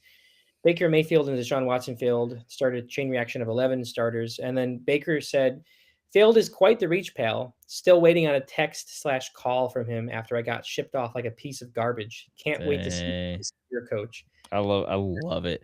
I love it. Yeah. Because if Kevin, I don't have a lot of respect for Kevin Stefanski, and that's a rude way to say it, but like he's the guy who is like when they traded for Deshaun Watson, he's the guy who had the quote where like I went and asked my wife what she thought about it, and she said it would be okay. That's that same guy. So he's whack. Just like as a person. So like Baker, you go show him. You go beat these Falcons. You beat them down over and over again, please. Like I love that for you. I love that Baker wasn't just like calling him out as like a bad head coach. I mean, Baker could have been like, "Oh yeah, after I left, like the team stunk without me," but he was legit like, "Hey, I'm still waiting on a text or a call from you." Like, made it personal. That was Exactly. He's like you just didn't care about me as a player. Like you didn't care yeah, about me as a person, and that does make you suck as a coach. Like that's a big deal. Like you could not, you can be like a little bit of a hard ass and still care about the people that you're around every day. yeah. So Kevin Stefanski is with the Ravens. Oh no, he's not. He's with the Falcons. There you go. Different bird. Well, I do think that as far as like I don't know enough about Kevin Stefanski's scheme because we haven't really been able to see it for so long. yeah, And his win-loss record is just garbage, but that's in part because of the Browns. Just 100% failing to secure a quarterback after trading away Baker Mayfield. And what we have here is we have Michael Penix, question mark. He's got he's got knees that don't look like they're going to hold up, but also he's shown flashes at times of being a competent quarterback. You got Kirk Cousins, who I have to imagine kind of hates the Falcons. yeah. He may not say it because he's too nice of a guy. He's way too smart to say something that direct, but he probably hates the Falcons a little bit. And Bijan Robinson, Drake London. This is the best setup he's had in a while. And in theory, he has to be highly regarded to be hired so quickly And like he was linked to basically every job. Yeah. He's one of those guys who it was a little bit surprising to me how excited everyone was for him. Like they just wrote off all of the bad quarterback play. Like it wasn't his fault. He's going to be great wherever he goes next. And it's like, well, like he was only okay. He did a lot with nothing, but the thing is that he's going from a team with a very bad murky quarterback situation to a team with a very bad murky quarterback situation. Mm-hmm. So what's the difference, really? I mean, I have much more respect for Kirk Cousins than any of, the people on the Browns will say that. But I mean, here's the thing: like going into next year, Michael Penix is not going to be recovered from his ACL tear. So Kirk Cousins is the Week 1 starter. Like that, Yeah. that's a fact. Um, so I think Stefanski's done a lot with nothing, but he's been bailed out by his defensive coordinators and his defense, which he's an offensive guy. Um, I think that Stefanski and Kirk Cousins have some connection from Minnesota. I believe Stefanski was like his OC there or something. So that's cool. Um, I'm curious about your take of this as well, but I think that as bad as the Browns' skill positions have been over the years, the one constant, at least they've tried to create and foster and often been good at, is the run game. Yeah. And if Algier's gone in free agency and Bijan's the RB1, I mean, is this like just Bijan go even more nuclear this year? Like, is the offense Bijan and he is just even better somehow? So I want to say yes, but I think I have to imagine they try to retain Algier. And if they don't retain Algier, I think they go get someone else. Stefanski, in the years that he's had great success with running back, it's always been a 1-2 punch. Yeah. I think you see that again. And Bijan can go more nuclear just for the fact that he could, even with the level that he's gotten, or the level of work he's gotten. But I don't think that his workload necessarily increases by a lot. So, That's fair. Okay. Yeah. like I think about all the Nick Chubb years in Cleveland. They were awesome years, but you still had Kareem Hunt stealing a lot of the touchdowns. You know what I mean? You didn't go thermonuclear and have like this. He had great seasons. Don't get me wrong. I'm not saying this is bad. I'm just saying like I don't know that it raises the ceiling a lot more than it already is. Yeah. Yeah, that's fair. Okay, I like that. I think that even before Stefanski got there, because Bijan was so good, they did have like they were starting to get like a run heavy identity, Mm-hmm. obviously with Bijan and Mm-hmm. Algier. So that might not change much. I think that at the very least for fantasy, it's gonna stay the same, if not maybe get better. Yeah. It's so hard for me to say for anyone else though, right? Like because you talk about Drake London, you talk about Kyle Pitts, and then you look at Cleveland, right? Uh, so their tight end situation, like you think Njoku is someone who you want, right? But also, is it because their scheme favors tight end targets, or is it just because they haven't had the wide receiver help, or they have had such suspect quarterback play that they're just targeting the middle of the field, close, mid range? Yeah. And it's hard for me to say. So this is the hard thing with Stefanski. I think Stefanski is good news for Bijan because it doesn't lower his ceiling. I think it Exactly. keeps it about the same. And for everyone else, it's a bit of a question mark, but I'm not going to be too worried about them because Drake London and Kyle Pitts and Drake London specifically, but Kyle Pitts did. I mean, he had his crazy breakout game. It's weird to me because this is far into his career. However, he's really not very old. Well, Um, the thing is that I would put the odds at like 80%. It's just a number I'm pulling out. 80% or greater, Pitts is gone. I don't think Pitts is a Falcon next year. you think Pitts leaves? He leaves. I mean, they picked up his 5th-year option. He played on it. He played well enough to get a contract for a team that is in a win now mode that can pay him. I think he'd want to do something like that. Um, Yeah. And I mean, okay, so 18% of his yards, 13% of his receptions, and 60% of his touchdowns happened in one game. that's really bad. That is really bad. So I mean, you're living on that, but we did see Matt Flynn also get a huge contract based on something maybe even a little bit more egregious. I I think the Falcons probably signed. I think he's a free agent. I could be wrong. I think the Falcons probably signed David Njoku and bring Okay. him, Okay. and I The think Pitts goes somewhere else. Pitts goes to Cleveland.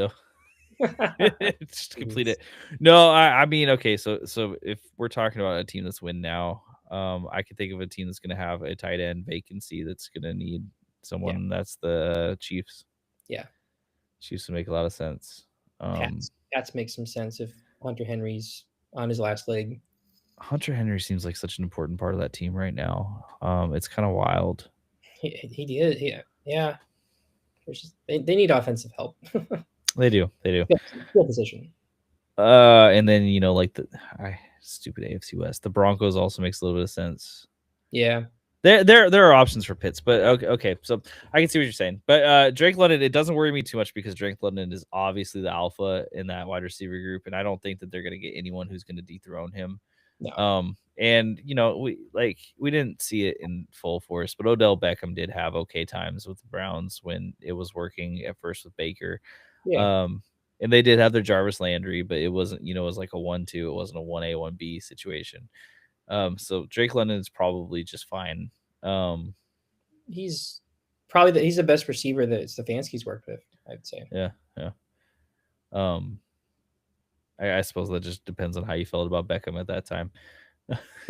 Yeah. It's it's not an argument worth having. I think like at the very least, Drake London is a very talented guy, and he could be there. We just haven't seen it because of all of the other things going on in Atlanta.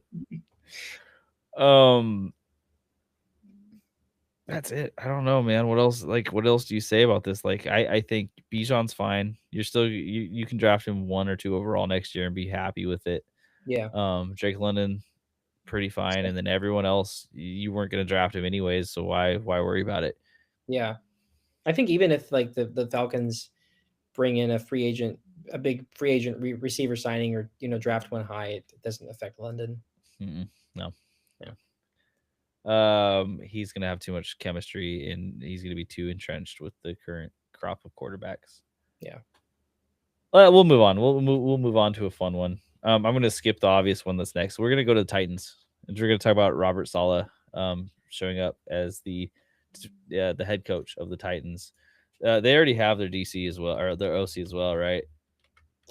The Titans, I don't believe so. No, okay, so Robert Saleh got hired. There was a name that he was linked to, excuse me, and I can't remember exactly off the top of my head who it was. Was it That's Clay fine. Kubiak? Was like the Niners tree coming over? It might have been. That doesn't feel right. It was someone else. I'll look it up while I'm talking. Robert Saleh, previously coached the New York Jets in between his 2 stints as defensive coordinator for the 49ers. The Titans, which have an atrocious defense, clearly need help. Also have Cam Ward in a very young offense outside of Tony Pollard. They also need help. Robert Saleh seems to be a guy who can really get excitement out of his players, and I do think that this is a good move for that one reason, because the Titans after this last season are going to need someone who comes in and gets their football club excited about football again. He reminds me enough of Rabel in that way. Mm-hmm. I mean, totally different team and GM and all that, but that defensive mind coming in there and getting the opportunity to turn the defense around. I think that Saleh was pretty mediocre on the Jets, but I mean, who hasn't been? And even before the Sauce and the Quinn and Williams trade, like we saw Saleh get fired and the Jets defense just take a nosedive this year. So he definitely got a strong defense. I mean, that draft helped, but I mean, he came into the Jets and he turned around that defense. So if he could do that on the Titans like he did at the Jets, that's enough reason to hire him right there. Yeah, 100%. And also with the Jets and when he got fired, again, I made a joke about it earlier with Aaron Rodgers being kind of the coach killer, but also there were such high expectations, and then no one managed to, Aaron Rodgers tore his Achilles, and then no one managed to capitalize on those expectations. Yeah, and that is what it was. Yeah, it wasn't Saleh's fault. They brought in one of the worst offensive coordinators there was at the time in Hackett. And they were like, well, this isn't working. I guess blame the coach, fire the coach. And as we're seeing with Aaron Glenn, it's not that simple. Yeah. So just to give you an idea, the Titans offensive coordinators and the likelihood of hire, number 1 is Brian Daboll. Number 2 is Cliff Kingsbury. Yeah, that makes sense. Yeah, and then number 3 is Bobby Slowick. Yeah. Yeah, Mike Kafka, Arthur Smith. It gets nasty. And Matt Nagy. Matt Nagy wouldn't be terrible. I know that sounds crazy, but like you could do worse than Matt Nagy. I think Kingsbury, if you want to unlock Cam Ward's passing potential, hire Kingsbury. See if he can recreate what he did in Washington with a defensive head coach who was a former head coach that got fired. There's a big parallel there. Mm-hmm. Yeah.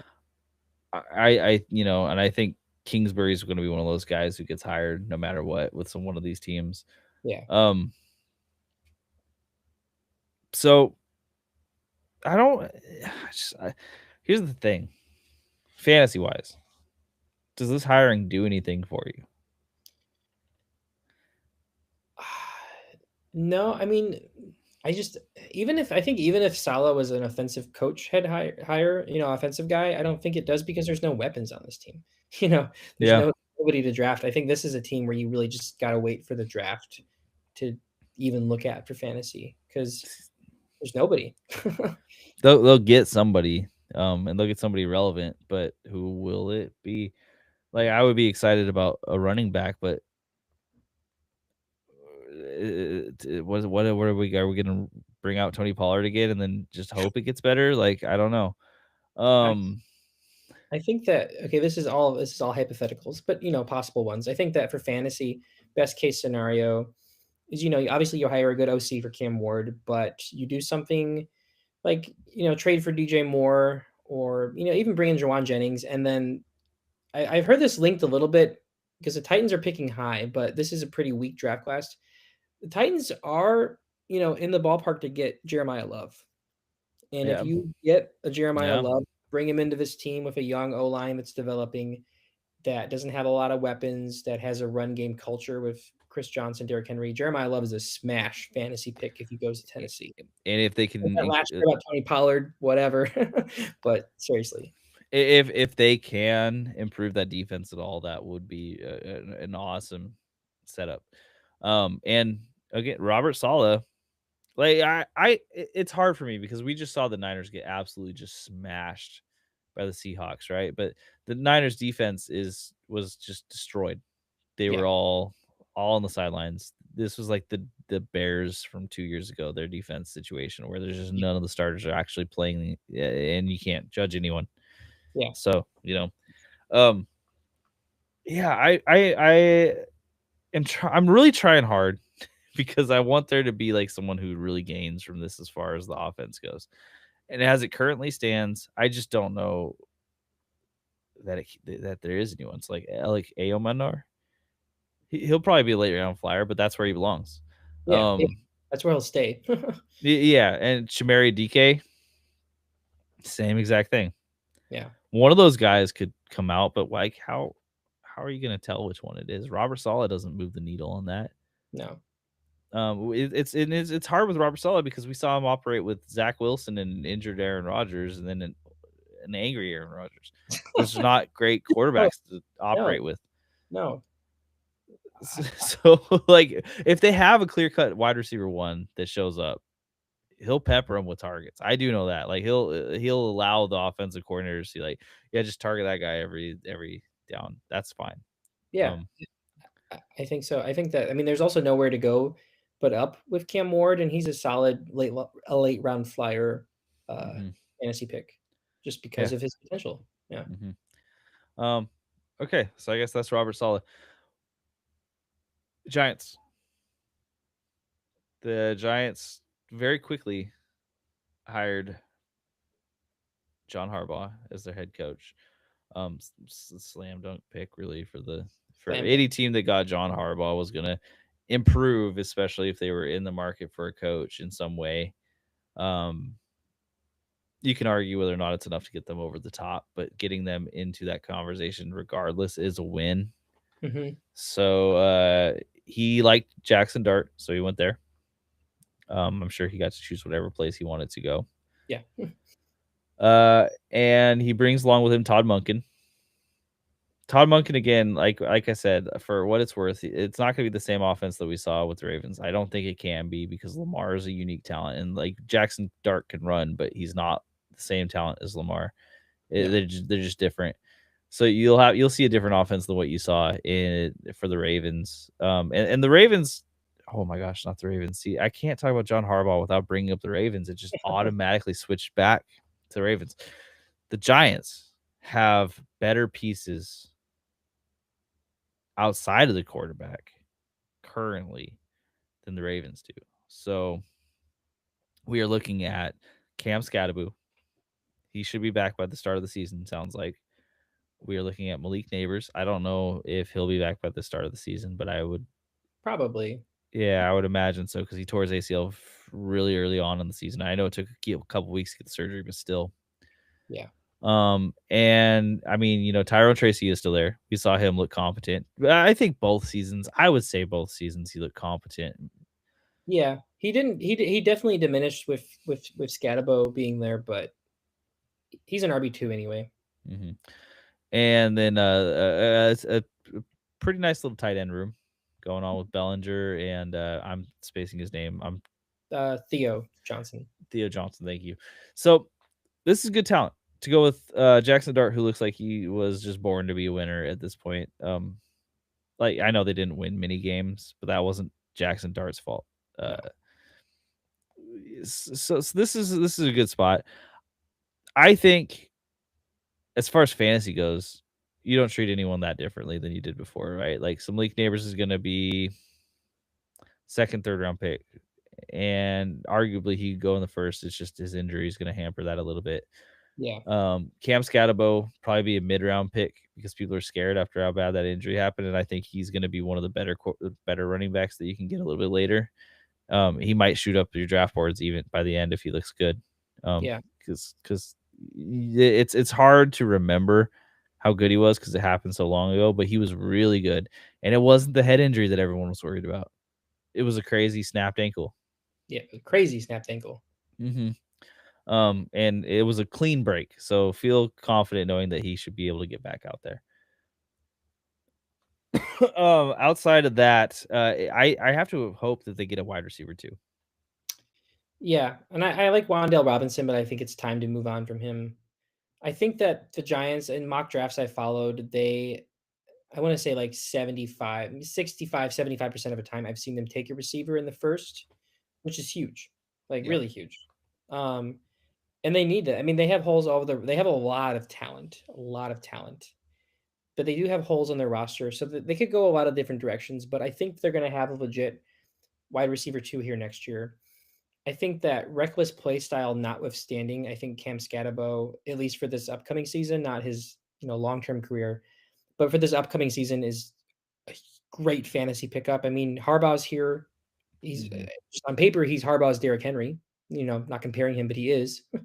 Malik Neighbors has looked awesome. Jackson Dart has looked awesome. I mean, I think this is me getting a little excited, but I think the Giants win the NFC East next year. I really do. I think that they have they have holes on this roster, but they bring in John Harbaugh. He's proving himself. He's getting a fresh start. He's been a winner, and they have some cap space to pay people in free agency.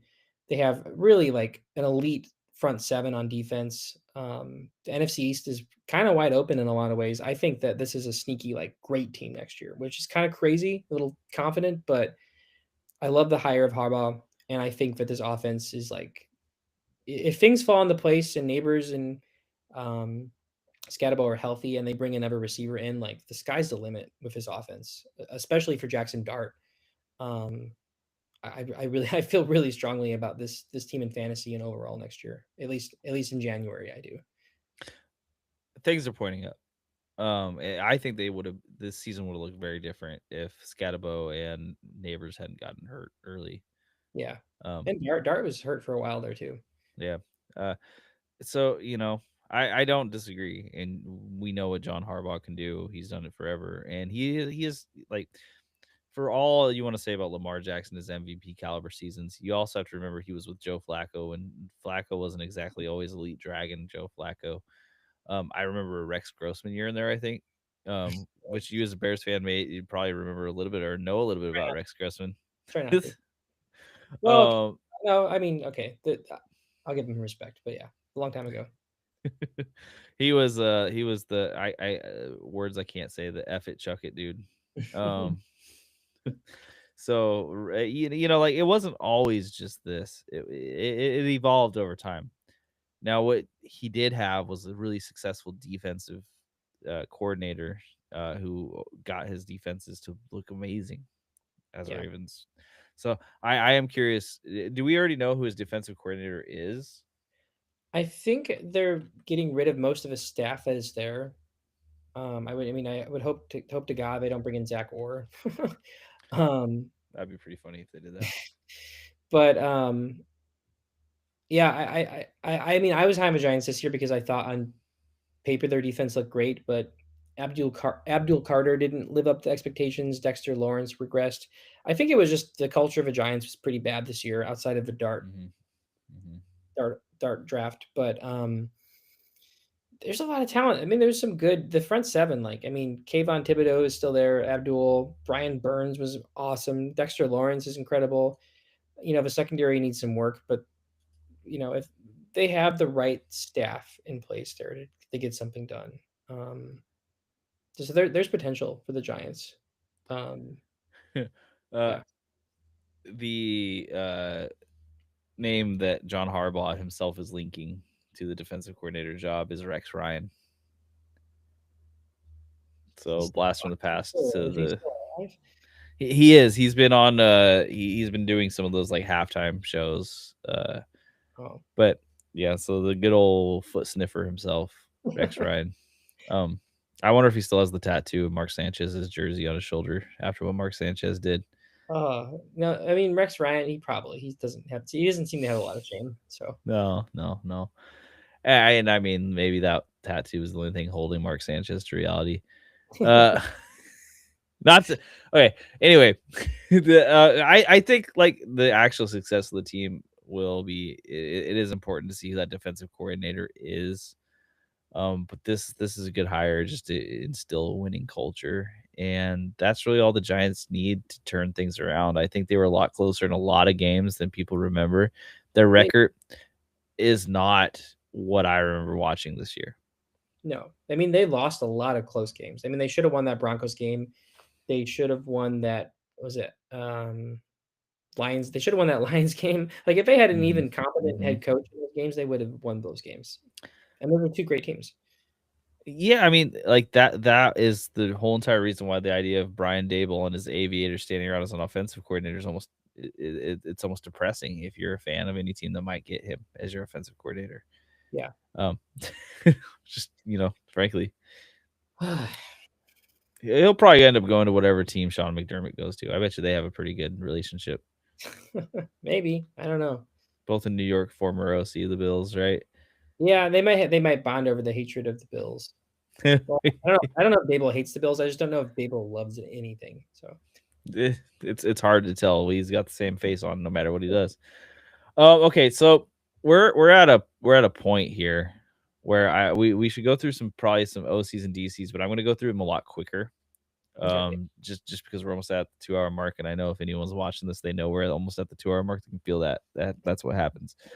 Okay, so let's say the Detroit Lions hired Drew Petzing as their new offensive coordinator after firing theirs this year because he didn't live up to Ben Johnson's name. Shock Josh, yeah. to everyone. Drew Petzing, of course, was with the Cardinals this last year. Drew Petzing has lots of bad quotes about his offense. Don't look it up for the Cardinals. They're like, "Hey, your offense could be doing better." It's like, "Oh, did we score more points?" But petulant attitude. But he clearly was pretty good at creating a run game, as we talked about a little bit earlier. He did make Connor relevant for fantasy. And then Trey Benson looked like he was on his way to being relevant for fantasy until he got hurt. And then, of course, like Michael Carter and Amari DiMercado punched above their weight. Yeah, they did. and that's worth something. So you go into this running game with Gibbs and tentatively Montgomery. Um, I would say tentatively, maybe he has a change of heart with the new offensive coordinator. I don't know. I Yeah. don't know. I'm doubtful because he said some really silly things to say if you want to keep your job as a running back. But either which way, Gibbs is awesome. I don't know that I don't. This doesn't to me help Goff really in any way. Doesn't help Amon Ra. We haven't seen the wide receiver one on his teams do exactly spectacularly. No. Um, I don't like it for the passing game, but I think with the running game, you should feel okay. It's not going to hit the Ben Johnson levels, but Gibbs is going to be an awesome choice. And if they decide to use him the way they use James Conner in Arizona, then you're going to see a lot more Gibbs. Yeah. This could be the key to giving Gibbs enough volume to be that finally the RB1 overall sort of player that he could be. I agree. I like it. I think Gibbs speaks for himself anyway, but I like it for Gibbs. I think that this is just very different than Ben Johnson because Johnson, for better or worse, is a master of different tricks, and Pittsing's Mhm. offense just seemed very one dimensional. Which can be good sometimes, but I think Gibbs speaks for himself. I think that maybe this is obvious to say, but I think that you really want to temper expectations with Sam Laporta. I don't think I think with Petzing, I don't think that it's that he loved his tight end and getting McBride the ball because of his tight end scheme. I think McBride is just an incredible tight end, and they gave him the ball because he's good. So you might honestly see like Amon Ra continue his like target hog role because Petzing likes to give a lot of targets to his best players, and that's good Mhm. for St. Brown. But I don't think Laporta is going to return to his rookie season just because there's a tight end friendly OC here. Yeah, Um, I agree with that. yeah, Um, yeah, we'll see. I would downgrade everyone on the passing game just a little bit. And yeah, Amon Ra will almost certainly be drafted higher than he was this year. He was still a first rounder, but he returned on it pretty well, so I think he'll go a little bit higher. yeah. This is where I would start maybe writing him off a little bit as far as like that early of a draft pick. I, Um, it just is what it is. You lose generational talent at at a coaching spot. You lose it. yeah, That's the life. Commanders. Their former Commanders QB coach and former NFL and former NFL QB David Blau. If you're listening to this, you probably know that he's a name that was made fun of pretty particularly on fantasy footballers. Um, so he's gonna be their offensive coordinator. That's real. I guess so. And I'm surprised. I don't know if Cliff Kingsbury quit or was fired. Um, I don't. There's not a lot to get excited about the Commanders' offense in general, so I don't really think it moves the needle. It's interesting that Kingsbury left. Yeah. So Kingsbury must be certain he's got a job somewhere else. Yeah, Um, or he's like, I'm not gonna be here for Washington destroying another quarterback. Yeah, that's pretty wild. Okay, so there's not a lot to be known about the guy. He's 30 years old. He very recently played in the NFL. It can't even have been more than like 2 or 3 years ago. he was. I remember Um, he was like when Stafford went down his last year in Detroit. He was like his guy. I think. yeah. So maybe it's a little bit longer than that, but I don't know, man. The years blend together eventually at some point. Um, what is there to say? He was with the Commanders last year. I Yeah, assume that they're going to keep it relatively similar. With maybe some changes. And what is it with Cliff is that he never moves receivers around the field, right? So that was always his big issue is that if they got trapped by a cornerback, he just never tried to move them, so they would just always be trapped by that quarterback or cornerback, excuse me. yeah, and that's why you saw like disappearing games from hmm Terry. So maybe there's some change in that. Maybe Terry McLaurin or Debo has a little bit more relevance than this last season, but it's hard to say, you know. Yeah, Commanders are an offense that's just. I mean, Terry and Debo could be gone, and Jaden can still be hurt next year. Like, there's not a lot to get excited about. And we don't know who the running back is going to be at all at this point. probably won't be anyone on the roster. Yeah. Probably someone It's a else. wait and see team for sure. Yeah. So okay. So we'll move on with that. I don't think I have anything fantasy relevant to say about it at this moment. No. Chargers. Hey, I want to say this because I have to for my own optimism. It's not officially confirmed yet all the way, just pretty close to being all the way. They have tentatively hired Mike McDaniel's their offensive coordinator, and I hate it for a lot of reasons because I think it's going to be amazing for them. Yeah, really in every aspect. Like, Yeah, yeah, yeah. That just so like even if the offensive line gets injured again next year, this is an offensive coordinator who knows how to maneuver around a poor offensive line, and if yep, it doesn't, then his scheme to get people into space and to use their abilities. I mean, this bodes well for Quentin Johnston. This bodes well for Gadsden. This bodes particularly well for Hampton. yeah, And of course, with all that being said, it definitely bodes well for Justin Herbert. So, get your Chargers. If Mike McDaniel's there, get your Chargers. Enjoy it. Like Keenan yeah, Allen should be gone. yeah. He had a really terrible playoff game that I think is downplayed by a lot of people. He had a lot of really important drops, which is unfortunately the antithesis of what you need from Keenan Allen. He got his most ever catches by a Chargers receiver. He should retire. I like Gadsden a lot as someone who I think will get overlooked. He clearly has the talent, and it disappeared at times, and I think those times were when they were asking him to block a little bit more, Mm-hmm. um, which tends to happen with tight ends. But I think with someone like Mike McDaniel, who also has shown that he can use tight ends, particularly in the red zone, Yeah, Gadsden I think is going to be a fantastic pick, and he's someone who I think might get a little bit. He might fly a little bit under the radar because he was red hot and then fell off. I can't remember if the fall off happened at the exact same time that they lost their offensive line, basically, but it feels like it was a similar timing. yeah, I think it was shortly after Joel was out for the season, and they were shaking up the O line, and it just wasn't working at all.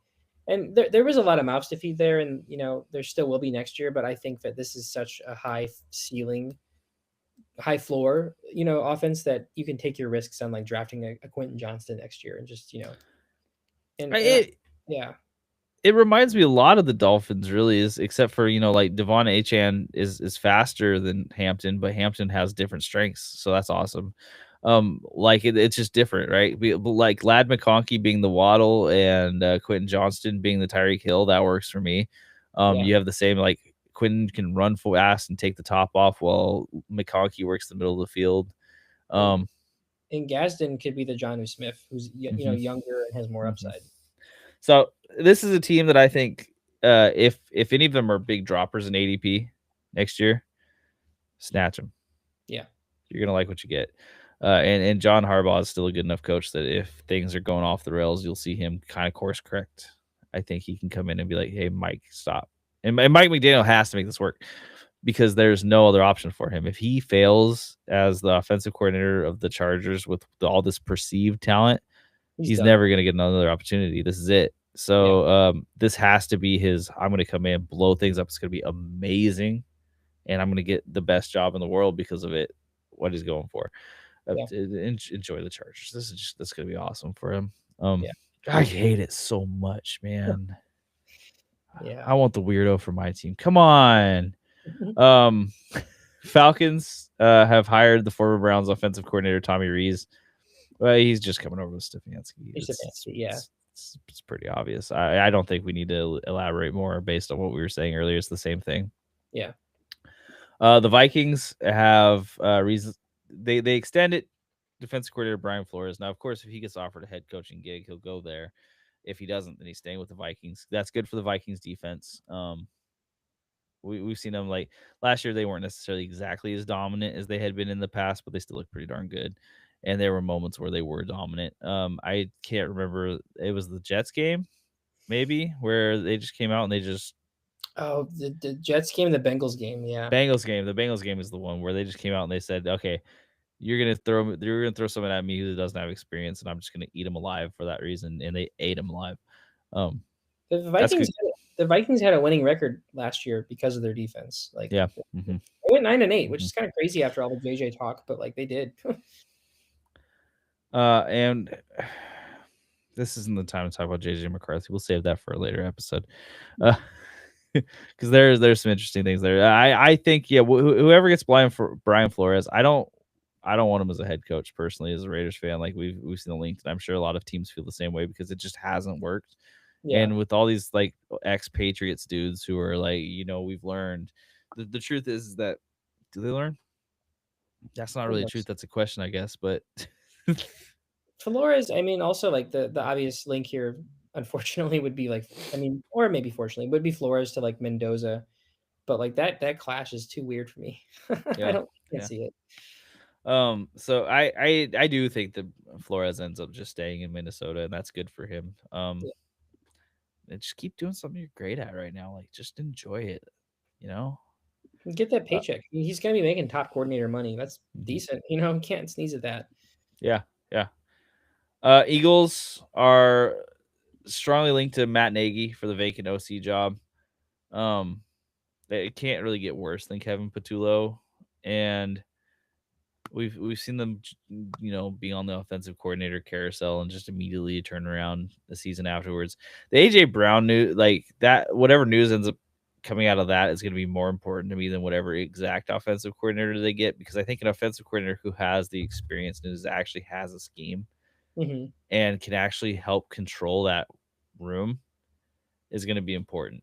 And that's really the most important part. There's a lot of talent on that team. You just need someone in there to rein it all in and get them all on the same page. And Kevin Patullo wasn't that guy, unfortunately.